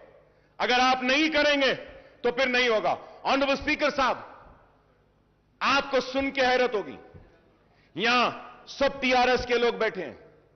मैं इनसे सवाल करता हूं, अपने दिल पर हाथ रखकर बोलो, तेलंगाना आने से पहले औकाफी जायदादों के तहफ्फुज के लिए क्या आप चैंपियन नहीं बने थे? दिल पे हाथ रखकर बोलो। क्या हुसैन शाह वली रहमतुल्लाह अलैह की वक्फ की जमीन के लिए क्या आप नहीं लड़े थे मेरे साथ? क्या हाईकोर्ट में टीआरएस नहीं गई थी? क्या बोलकर गई थी? यह वक्फ की जायदाद है। तेलंगाना एजिटेशन, तेलंगाना मिल गया, हुकूमत में आ गए, आने के बाद वही किया। सर, मैं मुझे कंप्लीट करने दीजिए सर। वही किया जो कांग्रेस ने किया, वही किया जो तेलुगु देशम ने किया। नाइंसाफी मुसलमानों के साथ हुई, वो ये हुई कि इख्तिदार में आने के बाद हुसैन शाह वली की जमीन गवर्नमेंट लैंड है बोलती है टीआरएस की हुकूमत। क्या इंसाफ है? हुकूमत में नहीं थे तो वक्फ की थी, हुकूमत में आ गए तो गवर्नमेंट की। पूरी जमीन चले गई, पूरी जमीन चले गई। ऑनरेबल स्पीकर साहब, सुप्रीम कोर्ट में वक्फ बोर्ड मुकदमा हार गया टेक्निकल रीजंस की वजह से। अरे आज दे सकते थे। Please conclude sir, I am concluding sir, but I have to say sir. Sir, मैं बोलना चाह रहा हूं, इसलिए बोलना चाह रहा हूं कि मुझे बोलना जरूरी है सर। सर, पहले तो पूरा असेंबली कट हो गई, 5 दिन 6 दिन चल रही है। क्वेश्चन आते हैं, 5 दिन में एक क्वेश्चन आएगा हमारा, और उसके बाद में अगर कम वक्त में बोलूं तो फिर मेरा इस ऐवान में आना ही बेकार है। मुझे बोलने दीजिए सर, इस वास्ते कि मजबूर होकर कह रहा हूं, मजबूर होकर। हजारों करोड़ की जायदाद चले गई, एयरपोर्ट में चले गई। सर, मैं कहूंगा, चीफ मिनिस्टर साहब का बयान अब तक मैं सुन रहा था, रिक्रूटमेंट में कहे कि तेलंगाना के साथ नाइंसाफी हुई। बेशक हुई, इससे इनकार नहीं। आपके आने के बाद इंसाफ मिल रहा है, बिल्कुल मिल रहा है। हक तलफी हुई, आपके आने के बाद हक मिल रहा है। पानी ले लिया गया, पानी मिल रहा है। खेती नहीं होती थी, आज हो रही है। पेंशन नहीं मिलता था, आज मिल रहा है। सब सही है, लेकिन औकाफी जायदादें जो पहले तबाह हो रही थी वो आज भी हो रही हैं। आज भी हो रही हैं. Sir, you remember, sir, Honorable Speaker, sir, you remember an announcement was made that CBCID inquiry will be conducted on work properties. CM साहब ऐलान करें. क्या हुआ सर? कुछ हुआ सर? कुछ सीआईडी आगे बढ़ी सर? कोई सीआईडी कोई इंक्वायरी करी? सीआईडी कुछ इन्वेस्टिगेट करी? सीआईडी के जो टर्म्स एंड कंडीशंस क्या है? क्या किसी को पकड़ी? क्या कोई जमीन रिकवर करी? क्या करी साहब आज तक? बैठे महमूद अली साहब, पूछना चाहता हूं, अजमेर का रुबात कब बनेगा? क्या ऐलान नहीं हुआ? कब बनेगा? बोले थे अजमेर में रुबात, कहां है? सर, हम टीआरएस के दोस्त हैं. अगर उनको पूछते हैं तो हमको भी पूछते हैं कि किस बुनियाद पे आप तायीद कर रहे हैं, क्यों तायीद कर रहे हैं. हमसे भी सवाल होता है. नेक नामी आपकी मुतासिर नहीं, हमारी भी होती है. खुदारा मेरी आपसे दरखास्त है कि आप करिए. Honourable speaker sir, there is a scheme. Finance minister साहब is here. I want him to give an assurance on this point when he replies to me. Sir, Government of India is giving matching grant for construction of, जो speech में बोले Finance Minister साहब, construction of minority schools and residential schools. For that, Waqf Board has given land. वहां पे भी Waqf Board की land होना है.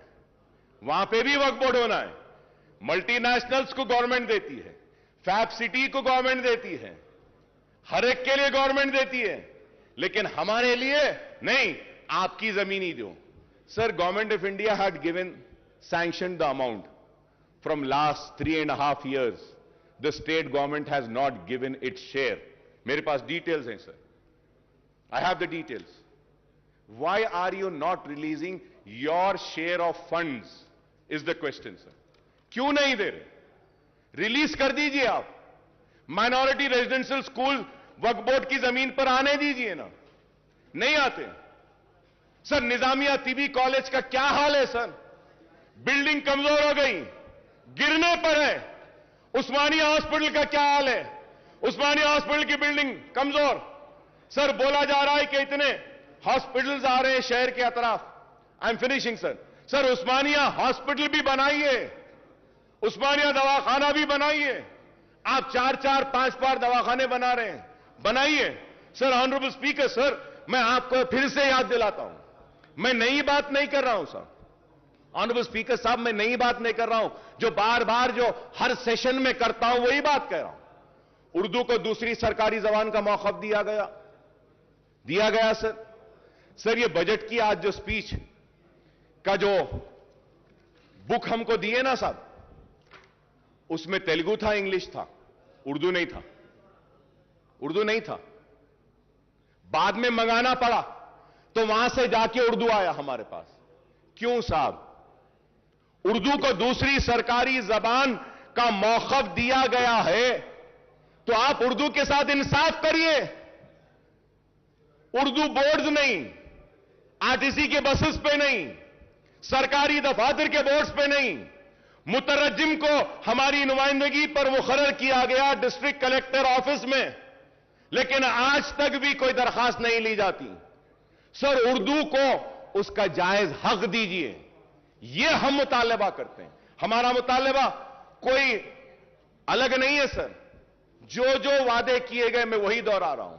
Sir, honourable speaker sir, when I talk about minorities, sir, मैं आपको फिर से और एक बात याद दिलाता हूं.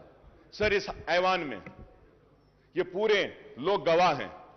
चीफ मिनिस्टर साहब ने कहा कि Muslim minorities will be treated on par with SC STs.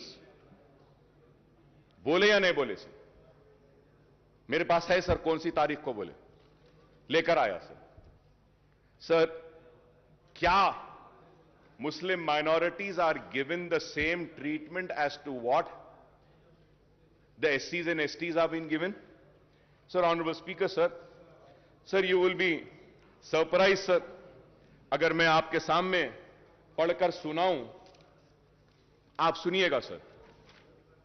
Sir, Scheduled Caste Development Department in the state of Telangana has 83 schemes, in which six schemes are centrally sponsored, whereas 49 schemes come under SC sub-plan. Sir, मैं बोल रहा हूं, scheduled tribe department has 91 various schemes, in which 6 schemes are centrally sponsored and 56 schemes come under ST sub-plan. कितने? 56. Backward classes. 40 schemes, 4 schemes are centrally sponsored. The BC department has no sub-plan. चलिए साहब, आगे आना साहब, आपके सामने scheduled caste 83, scheduled tribe 91, BC 14, minority, चलिए minority welfare. The minority welfare department has only 28 schemes, in which one scheme is run by center. The minority welfare department has no other scheme. Mahmood Ali साहब बैठे हैं, मैं महमूद अली साहब से भी पूछना चाहता हूं, महमूद अली साहब आप बोलिए, माइनॉरिटी फाइनेंस कॉर्पोरेशन से किसी एक गरीब को भी लोन दिया गया क्या? बताइए, दिल पे हाथ रखकर बोलिए। माइनॉरिटी फाइनेंस कॉर्पोरेशन से एक को भी नहीं दिया गया सर। सर 1.5 लाख रुपए देते बोले थे, 3 साल सर, 1 साल नहीं, 2 साल नहीं, 3, ये 4था साल है। 4 साल से एक मुसलमान को अपने पैरों पे खड़े होने के लिए कारोबार का खर्च माइनॉरिटी फाइनेंस कॉर्पोरेशन नहीं दिया। 1.5 लाख एप्लीकेशन पेंडिंग है या नहीं, ये बताइए, क्या क्लियर हुआ? सर मैं आप कोई नई बात नहीं कह रहा हूं सर, दिल जल रहा है सर, तकलीफ हो रही है कि हम आपके दोस्त हैं, आपका साथ दे रहे हैं, लेकिन आज क्या है बताइए? माइनॉरिटी फाइनेंस कॉर्पोरेशन पूरा मुर्दा हो गया सर। टिमरीज हां अच्छा चल रहा है, अनीसुल गुरबा काम हो रहा है, दरगाह बनाने शाह का काम हां हो रहा है, 69 कॉन्ट्रैक्ट लेक्चरर्स को रेगुलर अब ये आज के बाद हो जाएगा, मुतरजम आए हो जाएंगे। मैं ये नहीं कह रहा हूं कि नहीं हुए, शादी मुबारक, यस 2 लाख शादी मुबारक में गरीब बच्चियों की शादियां हुई, मुबारकबाद देता हूं हुकूमत को, बहुत अच्छा काम है। जो अच्छा है उसकी तारीफ करूंगा, जो नहीं हो रहा है उसको बोल कर रहूंगा, क्योंकि आवाम मुझे बोलने के लिए भेजी है, बोलना मेरा काम है। मेरी इस बात को यह ना समझे कि मैं आप पे तनकीद कर रहा हूं या मैं आपका दुश्मन हूं, नहीं, मैं आपका दोस्त हूं, इसलिए कह रहा हूं कि यहां पे नहीं हो रहा है, इसको करिए। करेंगे तो खुशी होंगे, करेंगे तो मुसलमान और करीब आएंगे, करेंगे तो मुसलमान जोश दर जोश आएंगे। यही मैं कहना चाहता हूं। आज इतने बच्चों को टिमरीज के जरिए पढ़ाया जा रहा है, ये काबिल मुबारकबाद है। मैं तारीफ करता हूं हुकूमत की, अच्छे कामों की भी तारीफ करता हूं। Honourable speaker sir, health department पे भी जब आते हैं, मिनिस्टर साहब के जो बुक में जो कहे हैं, फिर से सर इसमें भी गलतियां हैं sir, we need to correct sir. Sir I am just finishing sir, Please come. I am finishing sir, just 2 to 3 minutes I am finishing. I request Honorable Speaker sir, just 2 to 3 minutes sir. Sir, the health sector, while 6,295 crores were allocated in financial year 2021-22, rupees 11,237 crores have been allotted for medical and health sector in budget for 22-23, making an increase of 4,942 crores in share numbers. The breakup of proposed allocation is 5,743 crores under scheme expenditure and rupees 4,968 crore under establishment expenditure. It is welcome sign that the health sector has got a much needed boost with budget allocation for the financial year 22-23 being 78.5% more than the current fiscal year, even as Telangana government seeks to build a robust healthcare network across the state. However, the allocation to the health sector now accounts for only 4.37% of the total budget. I have the list every year from 2014-15 but there is no time, so I'm just going further ahead, sir. For 22-23, the allocation has been increased from various schemes under scheme expenditure, rupees 1,000 crores for construction of medical colleges and hospitals, rupees 1,000 crores for construction of super speciality hospital. The allocation for these two categories in the current fiscal year was 0, though allocation has been increased for purchase of surgical consumable, diagnostic, reagent and disposable. the allocation to the National Program for Prevention of Control of Cancer, Diabetes, Cardiovascular Disease and Stroke has been raised from 5 crores to 5 crores in the current financial year to 308 crores for the next year, sir. The scheme expenditure for primary health centers under the Director of Public Health did not see any increase, and it was same case with the allocation of prevention of control of disease, sir. Sir, I congratulate the government for coming up with the dialysis centers. It was needed, and it's very good work that the government is doing. I congratulate the government for coming up with बस्ती दवाखाना, sir. ये बस्ती दवाखाने की वजह से गरीब को काफी फायदा हो रहा है और बस्ती दवाखाने आना चाहिए. मैं हुकूमत को मुबारकबाद देता हूं. बस्ती दवाखानों के लिए, डायलिसिस सेंटर्स के लिए कोविड में अच्छा काम किए, लेकिन उसके साथ ही साथ यह भी जानना चाहता हूं कि टिम्स हॉस्पिटल को क्यों बंद किया जा रहा है. आप वजाहत करिए. Telangana institute of medical sciences Gachibowli में क्यों बंद कर रहे हैं? उसके पोस्ट को निकाल रहे हैं क्या? आज अखबारात में हम पढ़ें, आप उसका क्लैरिफिकेशन दीजिए. Sir, in the budget speech the honourable finance minister said that there were only 3 medical colleges which were established in Telangana region during the 60 years rule of combined state. Usmania and Gandhi Hospital were established even before the combined state. Janab Harish Rao Sahab had said that TRS government has established 12 new medical colleges in last, aapki speech mein bole aap, 12 new medical colleges in last 7.5 years, and the total number of medical colleges today in the state is 17. No, sir. It is not right. With all responsibility, I am saying, sir. It is not 17, sir. Sir, as per KNR University website, there are 10 government and 19 private colleges in Telangana. Malardi Saab is here. He can also say if I am wrong. Sir, my only submission is that when a note is prepared, they should have a responsibility. Sir, KNR जो दे रहा है website पे, अब counselling हो रही है, उसमें कितने बोल रहा है? Sir, 10 government, 19 private. मिनिस्टर साहब हमारे क्या बोल रहे हैं? 17 कॉलेजेस. तो सर वो प्लीज. तो सर मैं ठीक है साहब, आप क्लैरिफिकेशन दे दिए, अच्छा है. यही बात अगर नोट में आ जाती तो अच्छा था. सर, ऐसा नहीं है. Please do not think that the members come with closed eyes. No. Still, this house has few members who come in this house with open eyes and open ears, who do a proper research and come, who knows what is there, sir. Sir, इसलिए मैं कहूंगा आपसे कि आप minorities के साथ इंसाफ कीजिए, और मैंने जो कुछ भी कहा है सिर्फ इसलिए कहा हूं कि आवाम ने मुझे वोट देकर यहां पे भेजा है कि हम काम करें. और स्पीकर साहब, मैं खत्म करते हुए फिर से आपसे दरखास्त करूंगा कि आप इस ऐवान की हुर्मत, इस ऐवान की इज्जत और इस ऐवान में किए गए वादों की हिफाजत भी करना आपकी भी जिम्मेदारी है, हमारी भी जिम्मेदारी है. जो वादा इस ऐवान में किया जाता है, इसको हमको भी पूरा करना है, सबको भी पूरा करना है. ऐसा नहीं कि बस हम बोल दिए, हम सुन लिए और चले गए. मैं उम्मीद करता हूं कि जो जो पॉइंट्स मैं आज आपके सामने उठाकर आपके सामने रखा हूं, इस पर आप संजीदगी के साथ गौर करेंगे और इसको तनखीद की शक्ल में ना देखेंगे, इसको तनखीद बराए तामीर में देखेंगे. It is a criticism for sure, but it is a constructive criticism. Kindly take it as a constructive criticism. I thank the government at the same time. And also, I want to thank Prashant Reddy Saab for taking up the construction of the Secretariat Mosque.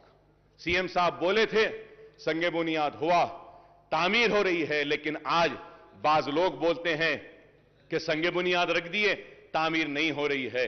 तामीर हो रही है और तामीर मुकम्मल होगी. Secretariat के साथ मुझे उम्मीद है कि सेक्रेटेरिएट की तामीर के साथ सेक्रेटेरिएट की मस्जिद की तामीर भी होगी मुकम्मल. हम इसके लिए हुकूमत का शुक्रिया अदा करते हैं. बहुत काम हुए हैं, बहुत काम हुए हैं और बहुत होना बाकी है. हम यूं ही आपसे लड़ते रहेंगे, मुसलमानों के मसाइल को हल करवाते रहेंगे और यूं ही हम लड़ते लड़ते आइंदा भी आप ही आएंगे और आपके साथ हम ही आएंगे और रियासत को बंगारू तेलंगाना बनाएंगे। शुक्रिया स्पीकर साहब। వాయిదా ప్రతిపాదన శ్రీ బట్టి విక్రమార్క మల్లు గారు మరియు ఇతరులు రైతుల ఆత్మహత్యలు మరియు ఇతర సమస్యల గురించి చర్చించాలని కోరుతూ ఇచ్చిన వాయిదా ప్రతిపాదన తిరస్కృతమైనది. Now the house is adjourned for tea break.